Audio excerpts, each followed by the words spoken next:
हो जाता है ना। ये क्योंकि ज्ञान मीमांसा से संबंधित उपनिषद है, प्रश्न से शुरू हो रहा है। और प्रश्न भी क्या है कि कौन है जो हमारे शरीर के सब अंगों प्रत्यंगों को चलाता है, इनका अधिष्ठाता है, इनका प्रेरक है। होता क्या है, हम अपने को समझ बैठते हैं। अगर मैंने कहीं लेक्चर दिया और बड़ी तारीफ हो गई तो मुझे लगता है हाँ मेरे जैसा तो कोई बोल ही नहीं सकता। लेकिन क्या ये सत्य है? क्या मैं अपने आप अपनी शक्ति से एक शब्द भी बोल सकती हूँ? यही इस उपनिषद मैम, लेकिन उस समय का सत्य ये नहीं है, चाहे आंशिक सत्य है, पर नहीं। हम भूल के आते हैं। वही तो उस समय यही इस उपनिषद की शिक्षा है कि जो सोचता है मैं जानता हूँ, वो तो इतना भी नहीं जानता कि जाना ही नहीं जा सकता। और जो जानता है वो जानता है कि जाना ही नहीं जा सकता। मतलब ज्ञान का दंभ नहीं होना चाहिए, यही इस उपनिषद की शिक्षा। We should not claim that we know anything. Those who claim, they do not know. And those who know, they never claim. ये है इसका व्यावहारिक, क्योंकि एपिस्टेमोलॉजिकल क्वेस्ट है इसकी, और एपिस्टेमोलॉजिकल पैराडॉक्स भी है। क्योंकि कह रहे हैं जो जानता है वो नहीं जानता, जो नहीं जानता है वही जानता है। सुनने में लग रहा है पैराडॉक्स, लेकिन वास्तव में पैराडॉक्स नहीं है। क्योंकि हम जो भी, और कहानी में भी फिर यही सिखाया गया कि वो अग्नि सोचता है मैं तो सब कुछ जला सकता हूँ, वायु सोचती है मैं सब कुछ उड़ा सकती हूँ। लेकिन यक्ष के सामने जाने पर क्या होता है? यक्ष ने तो तिनका रखा था ना कि जलाओ, तुम्हारी शक्ति है तो इसे जलाओ। अग्नि ने पूरी शक्ति लगाई लेकिन जला नहीं पाया। वायु ने पूरी शक्ति लगाई किंतु उस तिनके को उड़ा नहीं पाया। क्योंकि हम जो हैं हम सर्वशक्तिमान हैं, हम समझ बैठते हैं। तो यक्ष जो था वो सर्वशक्तिमान, परम सत्ता, परम चेतना का प्रतीक है। परम सत्ता, परम चेतना जो सर्वशक्तिमान है। कैसे समझा सकते? नहीं, वही तो उसने समझाया ना कि देव दानवों में युद्ध हुआ, विजय तो देवताओं की होती है हमेशा। और देवासुर संग्राम की कहानियां बहुत आती रहती हैं हमारे पुराणों में भी, उपनिषदों में भी। वास्तव में ये देवासुर संग्राम है क्या? ये कहीं खेला नहीं गया था, किसी उसमें बैटल फील्ड में नहीं हुआ था। ये ब्राह्मण ग्रंथों में समझाया गया है कि ये संग्राम तो हम सब के भीतर हर समय चल रहा है। देव कौन है? जो देने वाली शक्तियां हैं वे देव हैं। और दानव कौन है? जो लेने हड़पने वाली शक्तियां हैं, वे सब इविल फोर्सेस जो हैं वो दानव हैं। और ये संग्राम प्रत्येक मनुष्य के मन में प्रतिक्षण चलता है कि नहीं? अच्छाई और बुराई का ये संघर्ष चलता रहता है। तो विजय किसकी होती है? बार बार रामायण, महाभारत, उपनिषद, वेद, पुराण, धर्मशास्त्र सब सिखाते हैं कि विजय किसकी होती है? सत्य की होती है, देव की होती है, दानव की नहीं होती। लेकिन देवों ने जब विजय पाई तो देव क्या समझ बैठे? देव जो है वो परम शक्ति नहीं है, वो दिव्य शक्ति हैं, लेकिन वो परम शक्ति नहीं। उन्होंने समझा ये तो हमारी विजय है, हमने जीता है, और उन्हें अभिमान हो गया। जैसे साधारण मनुष्य कुछ भी जानता है, किसी को बहुत अच्छा मैथमेटिक्स आता है, किसी को बहुत अच्छा कंप्यूटर आता है, किसी को संस्कृत आती है, हर कोई समझता है मेरे जैसा तो कोई है ही नहीं। लेकिन वास्तव में किसी को थोड़ा थोड़ा सबको आता है, लेकिन जो सत्य है, परम सत्य, वो किसी को नहीं, क्योंकि परम सत्य को जानना ही संभव नहीं। परम सत्य का स्वरूप क्या है? वही ज्ञान है, ज्ञान स्वरूप है। सत, चित और आनंद तो चित स्वरूप है। जैसे ही हम कहते हैं मैंने जाना, तो ये इसका मतलब कि मैं अलग और जानना अलग। किंतु जब मैं ये कहूँ ही नहीं कि मैंने जाना, बस महसूस करूँ कि कुछ में, ऐसा होता है हम में से हर एक के साथ होता है। जब हम ये नहीं कहते कि मैंने जाना, मैंने खाया, आनंद के क्षण होते हैं जब हम केवल अनुभव करते हैं कि नहीं करते। खासकर जो माता होती हैं उनको तो पता है, जैसे कोई चीज़ बनाई और बच्चा खा रहा है, उस समय मतलब बिना खाए जो आनंद माँ को होता है वो केवल एक माँ ही समझ सकती है। वो कहेगा कि नहीं तुम्हारे लिए नहीं बचा, नहीं तुम खा लो। तो वो जो आनंद की अनुभूति है वो उस समय अहम शून्य है। जब जब ज्ञान के साथ अहम लगा हुआ है तब तक वो ज्ञान ज्ञान नहीं है। जब हम ज्ञान रूप हो जाएं, इसी को वेदांत में उपनिषद में कहा ब्रह्म वेद ब्रह्मैव भवति। जो ब्रह्म को जानता है वो ब्रह्म ही हो जाता है। मतलब ऐसा कहना ही गलत है वेदांत के अनुसार कि आत्मा का मोक्ष होता है, आत्मा का या जीव का।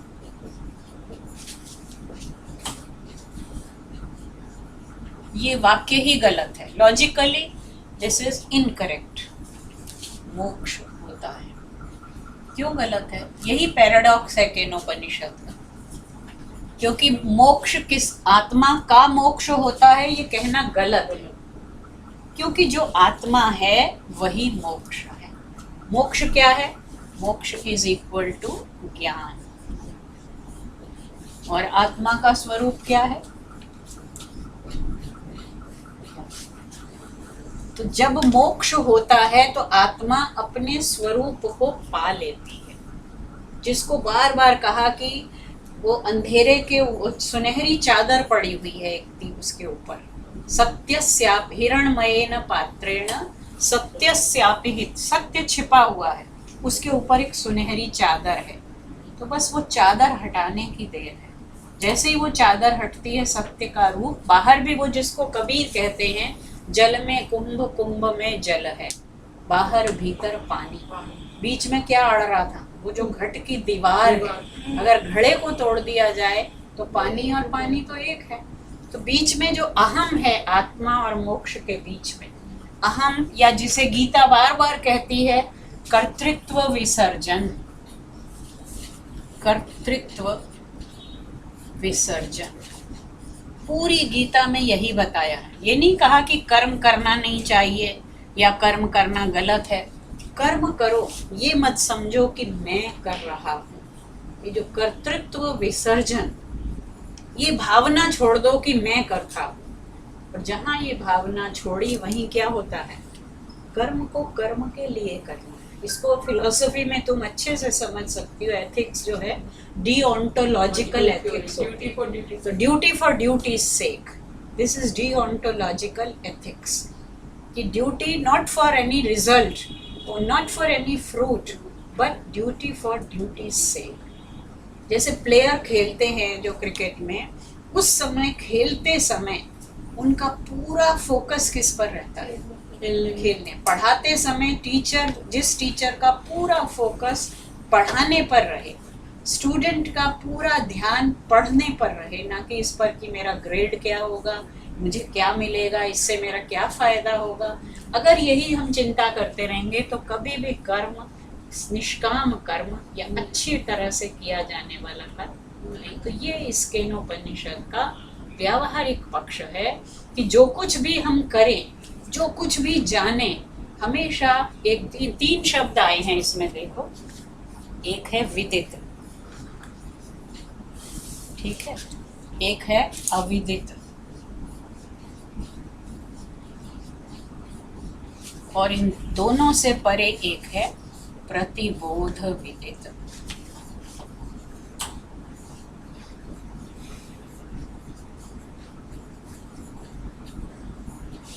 This is the clue to Kenopanishad, प्रतिबोध विदित।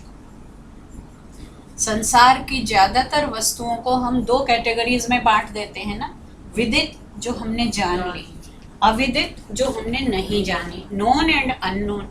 बट ब्रह्मन और the ultimate reality is beyond these two categories. ना तो वो पूरी तरह विदित है, ना पूरी तरह अविदित है। फिर कैसे उसको जाने? तो कहा प्रतिबोध विदितम।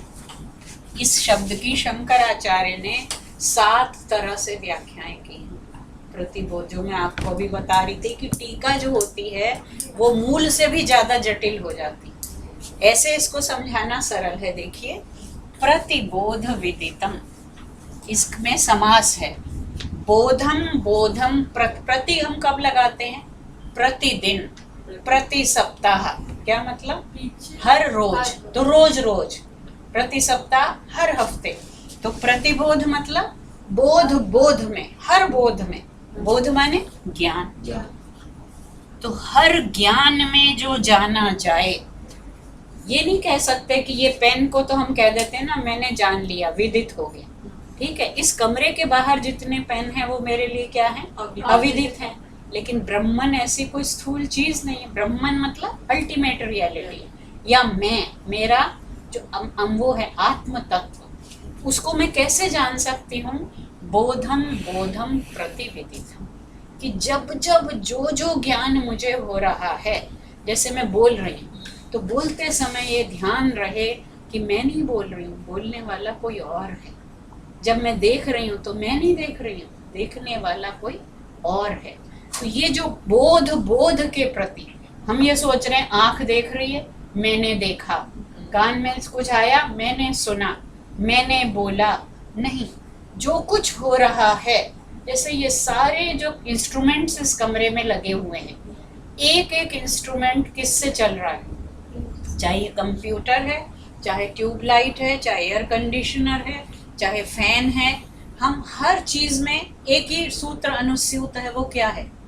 करंट, इलेक्ट्रिसिटी, वही चीज है। तो जिसको गीता ने कहा मयि सर्वम इदम प्रोतम सूत्रे मणिगणा एव, जैसे वो धागा होता है उसमें वो सारी मणियां मोती पिरोए रहते हैं, वो दिखाई नहीं देता, दिखाई तो मोती और मन के ही देते हैं, लेकिन वो धागा जो है वही वास्तव में सबका आधार है, सर्वाधार है, सारे ज्ञानों का अधिष्ठान वही है।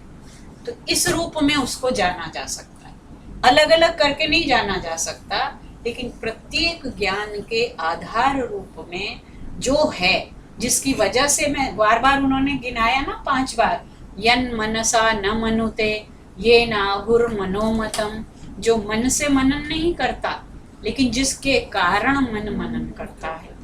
यद वाचा अनभ्युदितम ये न वाग अभ्युद्यते, जो वाणी से नहीं बोला जा सकता, जिसके द्वारा वाणी बोलती है। यद चक्षुषा न पश्यति ये न चक्षुंषि पश्यति, जिसको आंख नहीं देख सकती लेकिन जिसके कारण आंख देख पाती है, वही वास्तव में परम तत्व है, वही ब्रह्म है। और वही ब्रह्म यक्ष बनकर, यक्ष तो एक रूप है, उस दिन मेघदूत में भी उन्होंने यक्ष का वर्णन किया, तो यक्ष तो एक सेमी डिवाइन, बहुत ही सुंदर योनि के व्यक्ति का नाम है। यक्ष का रूप धारण करके ब्रह्म आ गया। ब्रह्म का कोई रूप नहीं होता है, लेकिन ब्रह्म ने रूप धारण किया। क्यों? क्योंकि देवताओं की परीक्षा लेनी थी, उनको शिक्षा देनी थी कि ये जो तुमने विजय पाई है, जिसका तुम अभिमान कर रहे हो, ये विजय तुम्हारी नहीं है। अग्नि सोच रहा है मुझ में दाहकता की शक्ति है, लेकिन वो दाहकता अग्नि की है, अग्नि की नहीं है, उसमें दाहकता शक्ति कहीं से आई है। उसी प्रकार वायु में उड़ाने की शक्ति कहाँ से आई है? किसी अन्य से आई है। तो हर अंश किसी अंशी का है, हर पार्ट किसी होल का है, हर ऑर्गन किसी ऑर्गेनिज्म का है। तो हम ऑर्गन्स अगर ये समझने लगे कि ये मेरा है, ये मेरा है, ये मैंने किया, तो होल तो बिल्कुल खत्म हो जाएगा। तो parts are only to sustain the whole and it is because of the whole that the parts are functional. ये जो रिलेशनशिप है, ये जीव में और ब्रह्म में यही संभव। अंशांशी भाव, जिसे part and whole, organ and organism, इस तरह अलग अलग सिद्धांत हैं, अलग अलग लोग अलग अलग तरह से समझाते हैं। अब इसमें वो 2 लोग तो चले गए वापस, अग्नि भी चला गया, वायु भी। एक ज्ञानेंद्रियों का प्रतीक है और एक कर्मेंद्रियों का प्रतीक है। न तो ज्ञानेंद्रियां वहां तक पहुंच सकती हैं, न ही कर्मेंद्रियां। अब आता है इंद्र। इंद्र जब जाता है तो यक्ष गायब ही हो गया। औरों को तो दिखाई भी दिया, उनसे बातचीत भी की और वो लोग करीब तक पहुंचे, लेकिन इंद्र जिसे देवराज कहते हैं हम, उसे तो और अभिमान था कि मैं तो पता नहीं इन सबका भी स्वामी हूँ। लेकिन इंद्र के आते ही वो अंतर ध्यान हो गया। लेकिन इंद्र में एक क्वालिटी थी, क्या क्या क्वालिटी थी जो इसमें दिखती है कहानी? Curious. All of them were curious. Even Agni was curious, Vayu was curious, but he was patient. He was patient. Because Agni and Vayu could see and could converse with the Yaksha. Indra could have fled from there, that he is not visible, but he didn't leave. वो खड़ा रहता है। यक्ष दिखाई नहीं दिया, लेकिन इंद्र खड़ा रहा। बार बार जो रामनाथ जी कहते धीर शब्द उपनिषद में आता है, धीर, तो धैर्य जो है ना, उसी को ज्ञान मिलता है, जिसको बाइबल में भी कहा those also serve who wait in patience. तो पेशेंस जो है वो ज्ञानी के लिए, विद्यार्थी के लिए, जिज्ञासु के लिए बहुत इम्पोर्टेंट। इंद्र खड़ा रहा मतलब वो धैर्य पूर्वक तपस्या करता रहा, हिला नहीं, क्योंकि उसे जानना था। इंद्र किसका प्रतीक है? उपनिषदों में प्रायः इंद्र जीवात्मा का प्रतीक है। अग्नि और वायु तो ज्ञानेंद्रियों और कर्मेंद्रियों के प्रतीक हैं, इंद्र जीवात्मा का प्रतीक है। तो इससे एक बात और भी साबित हुई कि इंद्रियां तो उस तक नहीं पहुंच सकती, न तो ज्ञानेंद्रियां पहुंच सकती हैं, न कर्मेंद्रियां। अगर उस तक पहुंच सकता है तो केवल कौन? जीवात्मा। आत्मा ही उसको जान सकता है, लेकिन अपने आप वो भी नहीं जान सकता। जीवात्मा को धैर्य होना चाहिए। अगर वो धैर्यशील है, धीर है, तो उसे किसकी सहायता मिल जाती है? उमा हैमवती। वो कौन है? एक सुंदर स्त्री प्रकट हुई ना वहां पर, उमा हैमवती। हैमवती हिमवान से भी बना है ये। उमा पार्वती का नाम है और हैमवती हिमवान की पुत्री हैमवती। तो एक तो ये इसका साधारण व्युत्पत्ति परक अर्थ है, लेकिन वास्तव में यहाँ पर सुनहरे रंग में उसमें दिखाया है उसमें कि वो सुवर्ण के समान चमचमाती हुई एक स्त्री प्रकट हुई। तो वो किस चीज की प्रतीक है? कुछ लोग कहते हैं वो विद्या, साक्षात विद्या है।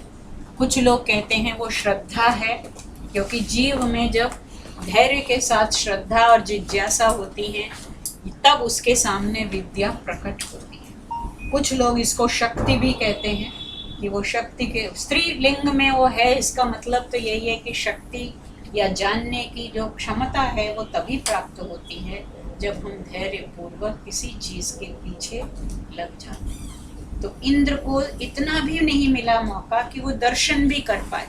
स्पर्श करना तो दूर की बात है, लेकिन फिर भी वो डटा रहा, और डटा रहा इसलिए उमा हेमवती प्रकट हुई।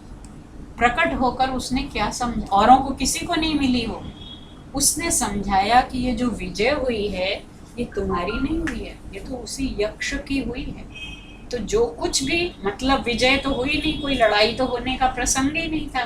प्रसंग क्या था कि मैं किसकी वजह से देखता हूँ, किसकी वजह से सोचता हूँ, किसकी वजह से बोलता हूँ, मेरा मन किसकी वजह से जाता है। तो ये जो सब कुछ, ये सब देव हैं। इंद्रियों को उपनिषदों में देव कहा गया। देव शब्द इंद्रियों का वाचक है। तो देवताओं की विजय हुई मतलब इंद्रियों की जो शक्तियां हैं, उनमें जो क्षमता है, जो कैपेबिलिटी है, वो कहाँ से आई है? That is from the super consciousness, ultimate reality, that is Brahman. तो ये सारी विजय, सारी महिमा किसकी थी? ब्रह्म की थी। और ये ज्ञान लेकर फिर इंद्र वहां से आता है, और फिर चौथे खंड में उसकी फलश्रुति, उपनिषद की फलश्रुति। फलश्रुति मतलब कि इस जो तुमने पूछा ना, वो पूजा, इसका व्यावहारिक प्रयोजन क्या है? फलश्रुति में वही बताया जाता है कि इसको जो इस रूप में जान लेता है, जो इस उपनिषद विद्या को, इस ज्ञान को इस रूप में समझ लेता है, अपने जीवन में उतार लेता है, उसे क्या होता है? अंत में कहा सर्वेह एनम अभिसंवांछन्ति, उसे सब चाहने लगते हैं। कैसे उसको ब्रह्म की उपासना करनी चाहिए ये भी बताया है। वहाँ एक शब्द आया है तद्वनम, अगर आपने ध्यान दिया हो इस पर, तद्वनम, ये किसके लिए आया? तद्वनम इति उपासितव्यम, ब्रह्म की उपासना किस रूप में करनी चाहिए? तद्वनम। तद्वनम कैसे बना है? तद तो अव्यय है, आप जानते हैं। तद सर्वनाम है, अव्यय नहीं, सॉरी, सर्वनाम है तद, और वनम वनम वन धातु से बना, वन धातु से। मैम वेरी सॉरी, हमारे में जेंट्स सिलेंडर में लीक था, इसलिए उसके बराबर वन सेवायाम, हेलो, जिसकी सेवा की जाए, जिसमें प्रीति की जाए, उसे वन कहते हैं। तो तद वनम, उस ब्रह्म की उपासना किस रूप में करनी चाहिए? वन रूप में। वन माने वन इज इक्वल टू वननीय, भजनीय, सेवनीय। वो भी अभी आऊंगी। वो मतलब अगर वो भी अर्थ लिया, वन को वन ही क्यों कहते हैं? क्योंकि वो वननीय है, प्रेम करने योग्य है। तो अगर ये फॉरेस्ट वाले वन को वन क्यों कहते हैं? क्योंकि उसकी सेवा करनी चाहिए, उसमें प्रीति होनी चाहिए। तो ब्रह्म को भी किस रूप में हमें उपासना चाहिए? वन रूप में। तद वनम, वो सबका प्रिय है। तो वन भी प्रिय होने से वन में जो प्रीति है, सेवा है, उसको ही वन शब्द से कहा जाता है। और जो तद्वन रूप में ब्रह्म की उपासना करता है, उसको फिर सब लोग चाहने लगते। अंत में देखिए, ये आपके चौथे खंड में है। उसने पूछा ना, लास्ट छठा है, चौथे खंड का छठा। तद्वनम नाम, उसका नाम क्या है? तद्वन नाम है। तद्वनम इति उपासितव्यम, तद्वन रूप से ही उसकी उपासना करनी चाहिए। अगर ये शंकर भाष्य वाली है आपके पास, तो पेज नंबर 127 है। स य एतत्, जो इस रूप में एवं वेद, ऐसा जान लेता है, एनम सर्वाणि भूतानि संवांछन्ति, उसको सब लोग प्यार करने लगते हैं। बिल्कुल गीता जैसे लगता है, उपनिषद के शब्दों को। वो कहता है ना, श्री कृष्ण कहते हैं, यो मद भक्तः स मे प्रियः, जो मेरा भक्त है वो मेरा प्रिय है। और जो मेरा भक्त है, जो मुझे प्रिय है, वो फिर सबका प्रिय तो हो ही जाएगा। तो जो ब्रह्म की तद्वन रूप में उपासना करता है, उसे सारे प्राणी चाहने लगते हैं। जो स्वयं को मैं न समझकर उस परम सत्ता का अंश मानने लगता है, उसके पास लोग जाते हैं कि नहीं? असली संत, महात्मा, ऋषि, मुनि तो वही है। आजकल के ढोंगी पाखंडी महात्मा नहीं। कौन है ज्ञानी? जो सच्चा ज्ञानी है, जो ये जानता है कि मैं कुछ नहीं हूँ, जो कुछ हो रहा है मैं नहीं कर रहा हूँ, हो रहा है। तो जो इस रूप में उसकी उपासना करता है, उसको सब लोग चाहने लगते हैं। तो उपनिषद का व्यावहारिक प्रयोजन क्या हुआ? अगर सब में एकात्म भाव होगा, सब ये जाने कि हम सब तो अंश हैं, किसके? उस अंशी के, तो परस्पर प्रीति स्वयं होगी। तो एकात्मता जो है, जो आजकल दीनदयाल उपाध्याय जी के एकात्म दर्शन की बहुत बात हो रही, वो एकात्मवाद उपनिषद की देन है। इससे बढ़कर एकात्मवाद कि उस परम सत्ता के हम सब, और उदाहरण दिए बहुत सारे, कि जैसे चिंगारियां निकलती हैं अग्नि में से, क्या चिंगारियां अग्नि से अलग हैं या एक हैं? एक हैं। इसमें देखिए, दो तरह की थियोरीज हैं दर्शन के हिसाब से। एक मत कहता है कि चिंगारियां, parts are different than the whole, लेकिन ये वेदांत कहता है कि parts are identical with the whole, they are not different. आग के बिना चिंगारी नहीं उठेगी। बिल्कुल, और चिंगारी के बिना आग कुछ नहीं। लेकिन रियलिस्ट लोगों का कहना है कि भले ही चिंगारी से आग है, लेकिन चिंगारियां तो कण हैं और अग्नि उसका एक। ऐसी समुद्र और वेव, बिल्कुल सारा जो संसार है, इसमें पार्ट्स एंड होल, ये वेव थियरी है, part and whole theory. Science भी इसी को उलझन में लगी हुई है कि ये दोनों एक हैं या अलग अलग। तो जो जिस दर्शन को मैं पढ़ती हूँ रहती हूँ, या मेरा जो विषय है, उसमें तो कहते हैं अलग अलग, parts are different and whole is different. Nyaya Vaisheshika दर्शन दोनों में भेद मानते हैं। मैम लेकिन समझाने की दृष्टि से कहते होंगे। नहीं, सांख्य और वेदांत दोनों में अभेद मानते हैं। उनका कहना है कि पार्ट एंड होल में एक रिलेशन तो है, ऐसा नहीं है कि किसी भी चीज का पार्ट किसी और होल में जा सकता है। दूध से ही दही बनेगा, लेकिन दूध और दही एक नहीं है। लकड़ी और मेज एक नहीं है। चिंगारी और अग्नि एक नहीं है। Part is part and whole is, वो एक एक चीज को इंडिविजुअल आइडेंटिटी देते हैं। उनका कहना है every entity, every atom in the universe is unique and it has its own unique identity. इसलिए parts are not identical but parts are inherently related to the whole. ये उनकी थ्योरी। मगर वेदांत का, उपनिषद का कहना है कि parts are originating from the whole and they are going back in, they are evolving from the whole and dissolving into the whole. ये वेदांत का दर्शन है, उपनिषद का दर्शन। तो ये इसकी व्यावहारिक प्रयोजन। जीव कौन है? जीव, हाँ, उपनिषदों में जीव के लिए कई सारे शब्द आए हैं। प्रत्यगात्मा है, प्रत्येक अंतरात्मा है, जीव भी आया है, पुरुष भी आया है। लेकिन ब्रह्म जो है वो परम आत्मा है, परम सत्ता है। अल्टीमेट जीव जो है शरीर विशिष्ट है, शरीर विशिष्ट जो है, जिसके आँख, कान, चक्षु, ये जो श्रोत्र, मन और वाणी, ये किसके होंगे? जीव के। ब्रह्म के तो हो नहीं सकते, वो तो निर्गुण निराकार है। ये तो जीव के ही बारे में। तो बात जहाँ से शुरू हुई है वो तो जीव की ही है। ऐसे कह सकते हैं जैसे ब्रह्म आ गया तो जीव चिंगारी है। बिल्कुल बिल्कुल, वही अंश और अंशी, पार्ट्स एंड द होल, वही है। लेकिन वेदांत के अनुसार दोनों आइडेंटिकल हैं। और मुंडक उपनिषद में तो यही प्रयोग किया है कि जैसे वो मकड़ी जाला बुनती है तो मटेरियल भी अपने अंदर से ही वो है स्थाणुरयम, जो अंदर से ही निकालती है और अंदर ही लीन कर लेती है। और स्फुलिंग जो हैं चिंगारियाँ, वो अग्नि से ही निकलती हैं और अग्नि में ही लीन हो जाती हैं। तो अब एक मत कहता है कि मटेरियल कॉज डिफरेंट होता है। वो जो मटेरियल है जिससे ये मेज बना है, लकड़ी मटेरियल कॉज है, लेकिन बाकी जो और चीज़ें हैं वो उसके और तरह के सब्सिडियरी कॉजेज हैं, उसका एफिशिएंट कॉज है। लेकिन लकड़ी और मेज एक हैं, ये वेदांत है। एक क्वेश्चन आप जो बता रहे थे बिल्कुल ठीक। जब भी किसी से आपसे सुने, किसी अच्छे संत महात्मा से सुने या खुद पढ़ने बैठते हैं तो लगता है ये सारी चीज़ें सही है, लेकिन व्यवहारिक पक्ष में ना पालन करना बहुत मुश्किल हो जाता है। एक चीज़ है कि फिर रस नहीं रहेगा।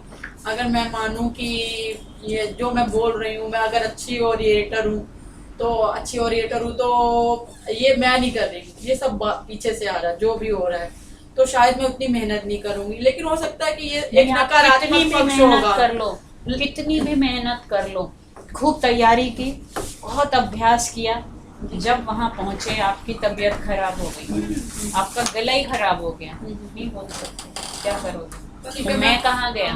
नहीं गया। और कभी क्या होता है कि हमने कुछ नहीं तैयारी की और अचानक से आप खड़े हो गए किसी ऐसे विषय पर जो पहले था ही नहीं। आशु भाषण प्रतियोगिताएं भी होती हैं, एक्सटेम्पोर डिबेट, वहीं के वहीं टॉपिक दिया जाता है और उस समय लगता है पता नहीं कहाँ से आ गया था विचार।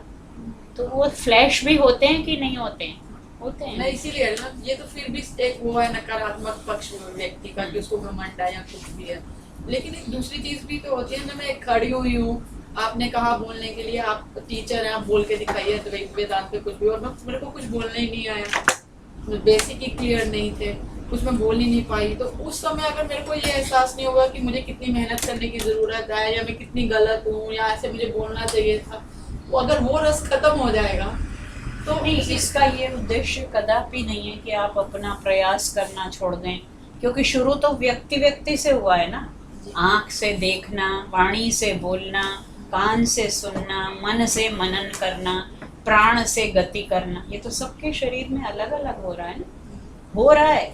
लेकिन इसी को समझ बैठना कि मैं कर रहा हूँ, ये प्राण मैं ही सर्वशक्तिमान हूँ। कभी कभी ग्लानि बहुत तीव्र होती है, जैसे मैंने ये गलती किया, मुझे ये करनी नहीं चाहिए, मैंने कैसे करनी। तो तब तक देखिए, दो धरातल हैं वेदांत के, दो के बाद शंकराचार्य तो बीच में तीसरा भी ले आए।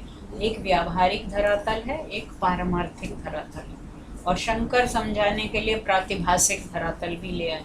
व्यावहारिक धरातल पर हम सब अलग अलग हैं और प्रत्येक व्यक्ति कर्म करता है, उसको कर्म के अनुसार फल भी मिलता है, ये तो इसका निषेध कहीं नहीं है।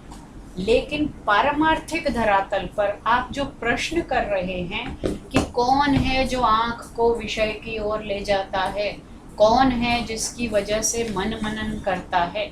ये प्रश्न जब आपके मन में आए तब इस प्रश्न का उत्तर ये कभी मत जानिए कि विदित है, क्योंकि पूरी तरह से वो विदित है ही नहीं। ये भी मत समझिए कि वो अविदित है। कोई नहीं कहेगा, हम में से कोई भी अनुभव जो करता है वो सब जानते। इसीलिए जो एक मंत्र में बार बार कहा ना हम मन्ये सुवेदेति नो न वेदेति वेद च, 7 बार वेद शब्द का प्रयोग आया। हाँ, कि ना तो मैं समझता हूँ मैंने अच्छी तरह जान लिया, ना मैं कहता हूँ कि मैंने जाना ही नहीं। वेद च, क्योंकि मैंने जाना तो है। यो नस्तद वेद, हम में से जो कोई जानता है, तद वेद, वो जानता है कि न वेद वेदेति वेद च, कि जानते भी हैं और नहीं भी जानते। हमारी जो स्थिति है वो डामाडोल है, मतलब we are oscillating between the known and the unknown. कोई कह सकता है कि मैंने अपने आप को या अपने अंतस्थल को, अपनी चेतना को जाना ही नहीं, क्योंकि हम अनुभव करते हैं, अनुभव तो करते हैं लेकिन पूरी तरह से नहीं जानते। ये बेचैनी क्यों है, ये क्वेस्ट क्यों है? क्योंकि हम उसका पूरा रूप नहीं जान पाते। तो इसलिए न तो वो विदित है न ही अविदित है। फिर उसे जानने का तरीका क्या? संसार में तो 2 ही तरह की चीजें हैं, कुछ हैं जिनको हम जानते हैं, कुछ हैं नहीं जानते।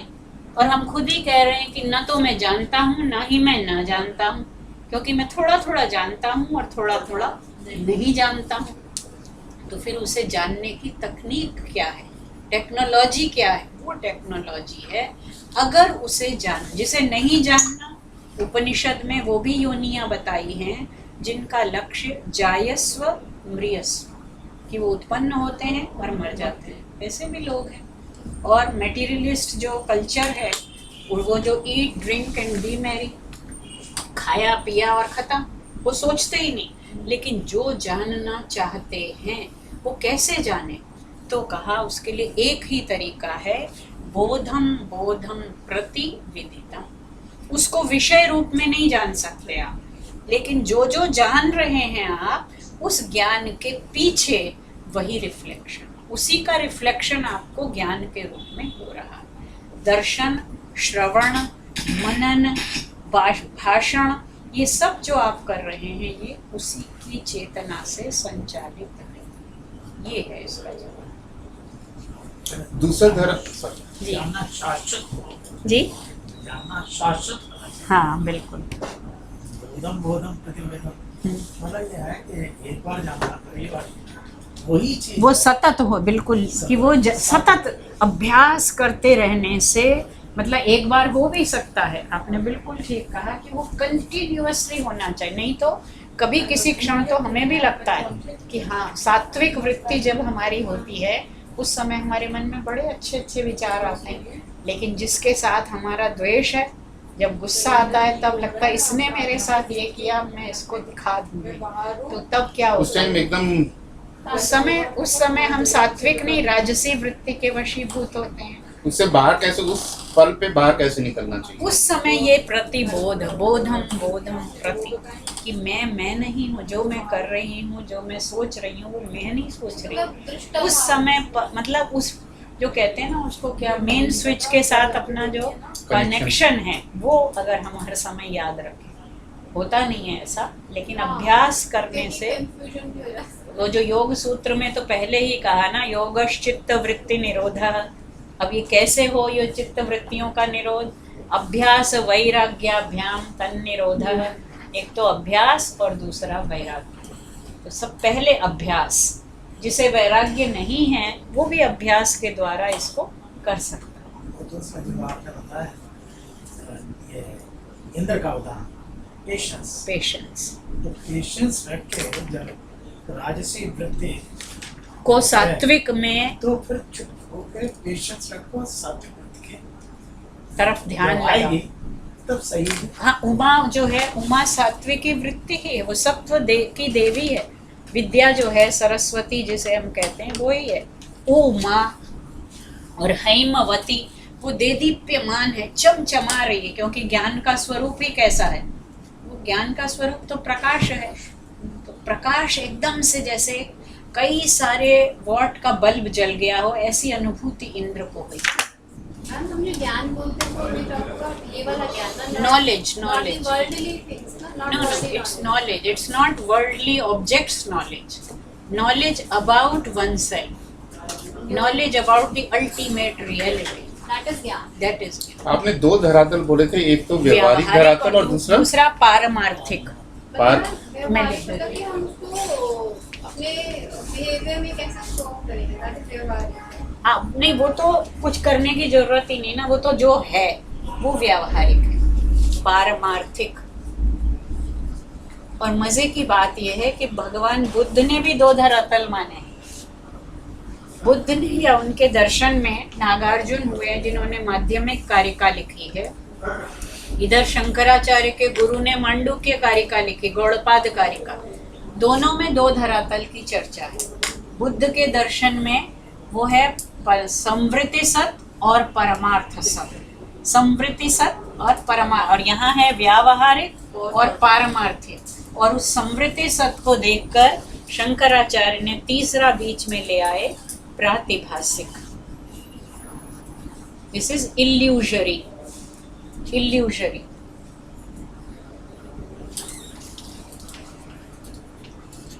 व्यावहारिक धरातल पर तो अनेकता है, प्लूरलिटी है।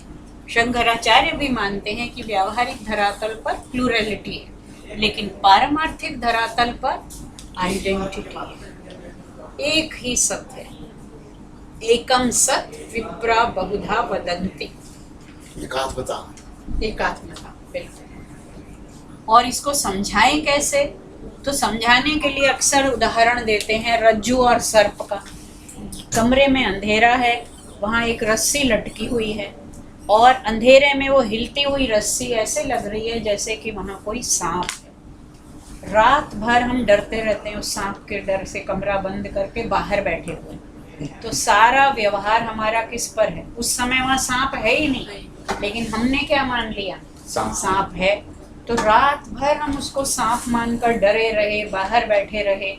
जैसे ही प्रकाश हुआ, हमने देखा कि वहाँ तो सांप था ही नहीं। तो ये है प्रतिभास। वहाँ पर इसी को शंकराचार्य शुरू ही किससे करते? अध्यास। भाष्य की शुरुआत करते अध्यास से, कि जो नहीं है उस पर हम आरोप कर देते हैं। अतस्मिन् तद बुद्धि अध्यासः, जो है ही नहीं उस पर हम उसका आरोप कर लेते हैं। सांप था ही नहीं, लेकिन हमने रज्जू पर क्या कर लिया? सर्पत्व का आरोप कर लिया। We impose snakehood on an object which was never a snake. And but when do we know it? When there is sufficient light. What does the light signify? Knowledge. Knowledge. So as long as we are in ignorance, we are enwrapped in ignorance, we think and behave as if we are all different. That is not totally unreal. But what is real according to Vedanta? Real is that which is not to be sublated at any point in time. While this knowledge that we are all different, it gets sublated after a while. तो जो ज्ञान बाद में बाधित हो जाता है वो सत्य नहीं होता। जो त्रिकाला बाधित होता है वो सत्य होता है। क्या हमारा ये शरीर त्रिकाला बाधित है? क्या मेरी इंद्रियां त्रिकाला बाधित हैं? बचपन में दांत होते ही नहीं, फिर एक एक करके निकलते हैं, फिर बूढ़े होते एक एक करके टूट जाते हैं। आँख से दिखना हो पहले अच्छा दिखता है, फिर धीरे धीरे कम होता चला जाता है, फिर दृष्टि बिल्कुल ख़त्म हो जाती है। सुनने की शक्ति भी यही है। तो ये सारी चीज़ें तो त्रिकाला बाधित नहीं है। इसका मतलब ये सत्य नहीं। सत्य केवल क्या है? चेतना, कॉन्शियसनेस, ब्रह्मन, जो हर पल हर वस्तु की वास्तविकता का आधार, substratum of all that exist, that is the absolute reality. तो वो पारमार्थिक सत्य तो केवल एक ही है, वो है ब्रह्म।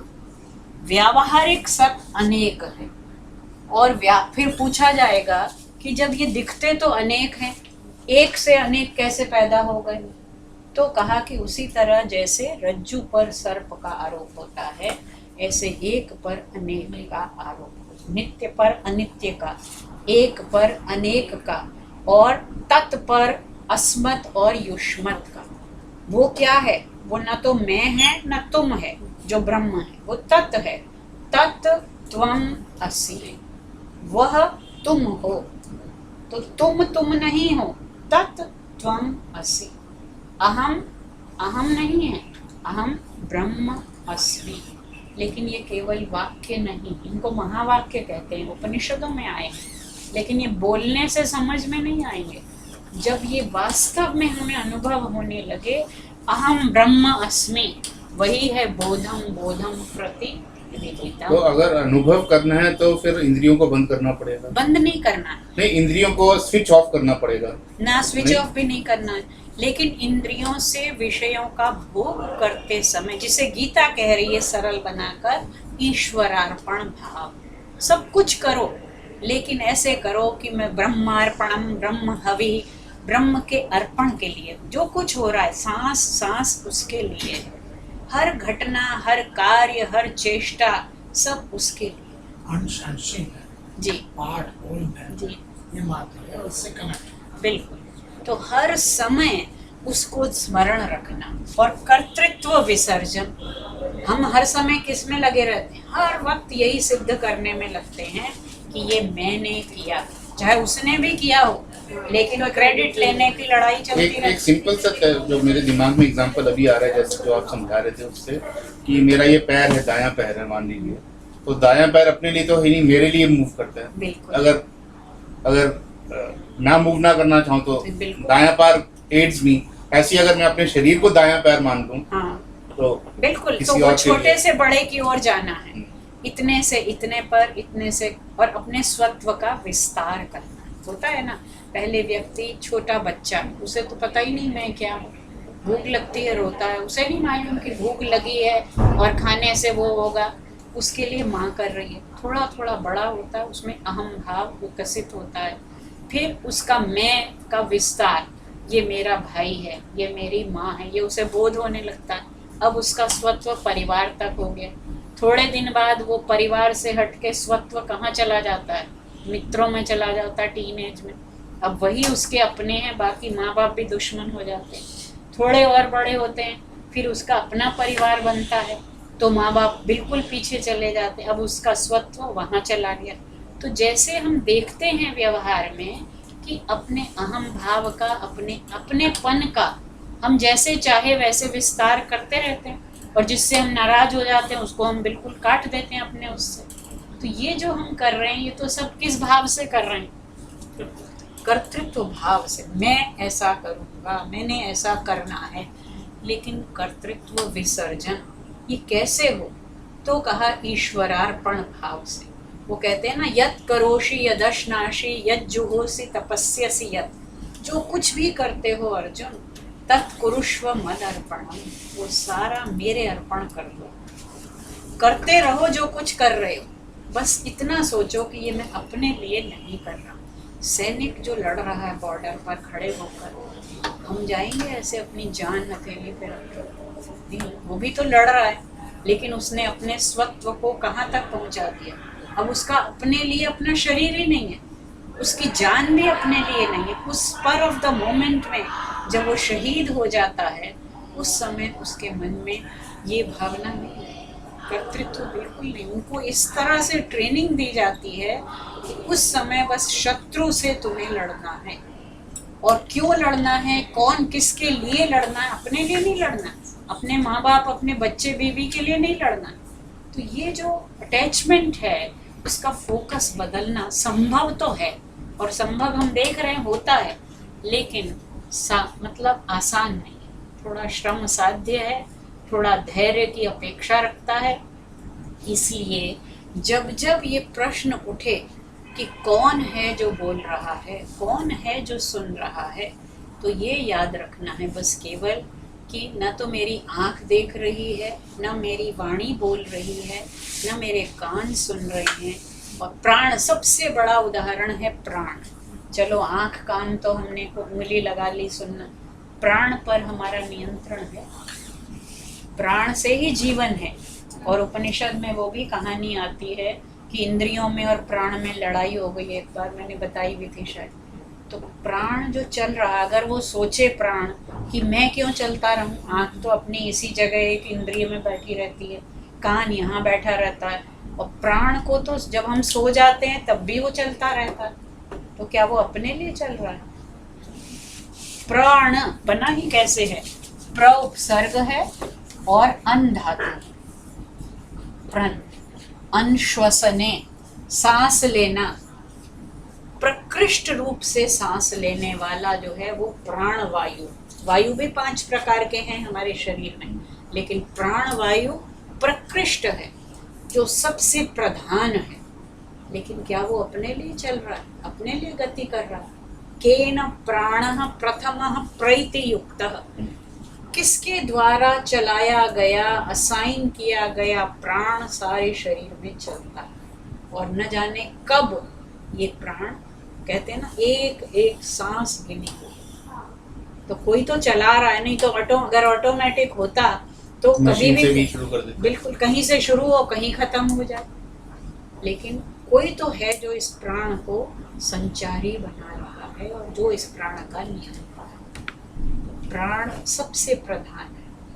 ये जो 5 बताए प्रश्न किए हैं, उन प्रश्नों के जवाब में सारे जीवन का उन्होंने सार बता दिया। Any question from your side? It's very very abstract and very very technical, but still we can relate with it, that whatever we do in the best way, but not thinking that I am doing it, because But I alone cannot do anything. I'm just the instrument that someone else is operating. Exactly, not operating, someone else is enabling it to operate. The current that is there in the instrument, the potential that is there in the instrument, that potential, that force which is impelling it to work. Robot भी चल रहे हैं, लेकिन उस robot को किसी ने तो सक्रिय बनाया है, तो वो जो उसके पीछे एक शक्ति है, फिर उसके पीछे एक शक्ति है, फिर उसके पीछे, so there will be infinite regress. We have to stop somewhere, which is the impelling power of everything that is active, and that is the absolute, that is the ultimate. तो तरह तरह की जी ये जो लिखा है, क्या वास्तव में जैसे कठोपनिषद में नचिकेता क्या पढ़ा है वास्तव, क्या ये प्रतीकात्मक रूप में लेते हैं? बिल्कुल, क्योंकि हर उपनिषद में हो एक, सकता है कि वास्तव ना हो, हाँ जैसे महाभारत के जितने भी नाम है सब नाम सार्थक जी, क्योंकि उनके कार्य से जुड़े हुए हैं। यहाँ भी बिल्कुल नचिकेता कैसे बना है? नचिकेता शब्द जो है, नचिकेत जो जानता नहीं है, लेकिन न और चिकी, चिकित्सा इसी से बना है। किति चिकित न चिकेत, किति संज्ञाने, ची तो उसमें द्वित्व हुआ है, वो तो ग्रामर के उससे आया है ची, किति धातु है, किति संज्ञाने।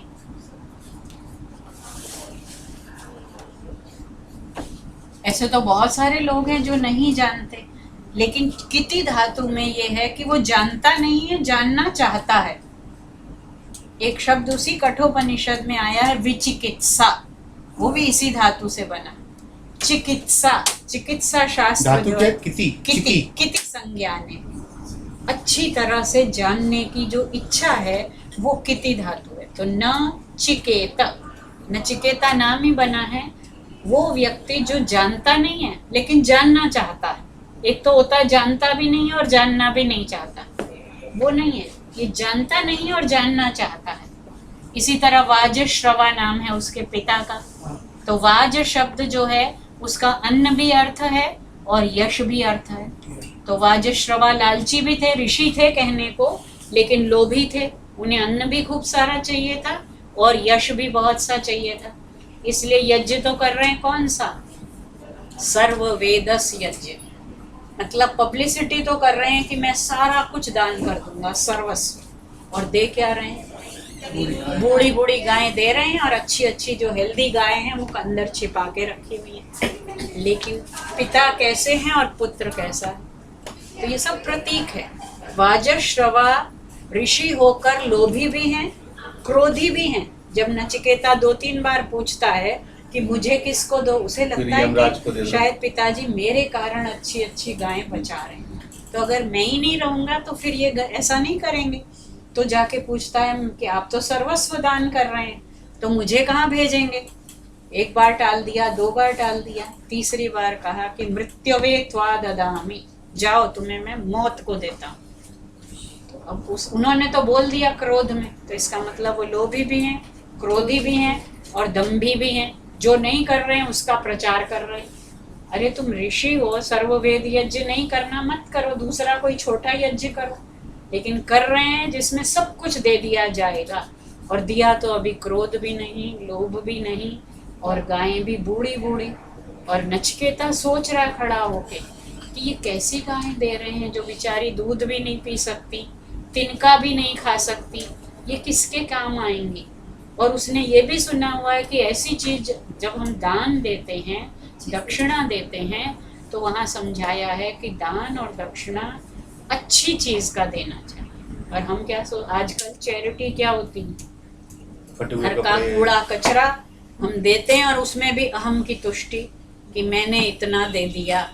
तो ये जो दान नहीं है, ये तो आप भिक्षा दे रहे हैं। दान और दक्षिणा में अपना सर्वश्रेष्ठ देना चाहिए। अब पिता ने तो कह दिया मृत्यु को देता हूँ, लेकिन बालक जो था वो धीर, बार बार यमराज उसको धीर धीर कहते हैं, वो चल पड़ता है। तो अब मृत्यु का तो कोई घर नहीं होता, न किसी ने देखा है, लेकिन ये कहानी से समझाने, क्योंकि वहाँ पर फोकस जो है किस पर है? मृत्यु के बाद क्या। यहाँ पर फोकस किस पर है? केन, किसके द्वारा चलाया जा रहा है। वहाँ फोकस है मृत्यु के बाद कुछ रहता है या नहीं। और बैठ जाता है जाके यमराज के घर।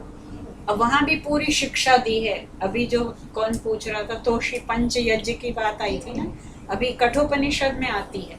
पूरा टेस्ट लेते हैं पूरा यमराज जी उसका। वो बैठ गया नहीं, 3 रात तक तो यमराज आए ही नहीं, वो बैठा रहा। सिंबलिज्म है मैं वो किस कब तक की? अभी बताती हूँ। पानी दिया गया उसको कि भाई यमराज के घर आया, संसार के नियंता हैं, वो पानी भी नहीं पीता, क्योंकि अब मैं कौन हूँ? अपने मेरे स्वामी नहीं हूँ, मैं अब यमराज के स्वामित्व में हूँ, मुझे दे दिया गया है। तो जब तक स्वामी नहीं आएंगे मैं कुछ नहीं हूँ। अब वो भूखा प्यासा पड़ा हुआ। जब यमराज आते हैं तो सबसे पहले, क्योंकि यमराज को दिखाया है गृहस्थ, वहाँ पर यमराज हैं लेकिन गृहस्थी हैं, और गृहस्थी के लिए वहाँ पर अतिथि यज्ञ करना अनिवार्य है। अतिथि आया है और वो भूखा प्यासा पड़ा हुआ 3 रात से, तो यमराज आके पहले उससे क्षमा मांगते हैं और कहते हैं कि 3 वर मांगो, क्योंकि 3 रात तुम मेरे घर पर भूखे प्यासे। तो उसने कहा 3 वर। पहला वर क्या मांगा? पहला वर, दूसरा कोई बच्चा 9-10 साल का बच्चा होगा, बताई नहीं आयु, लेकिन अनुमान किया जाता है कि 11 से बड़ा नहीं। पहला वर माना कि मेरे पिता ने मुझे नाराज होके भेजा है, तो मेरे पिता मुझसे प्रसन्न हो जाए। पितृयज्ञ और क्या होता है? अतिथि यज्ञ यमराज ने किया। कहने को यज्ञ वाजश्रवा कर रहे हैं, लेकिन यहाँ 5 महायज्ञ दिखाए।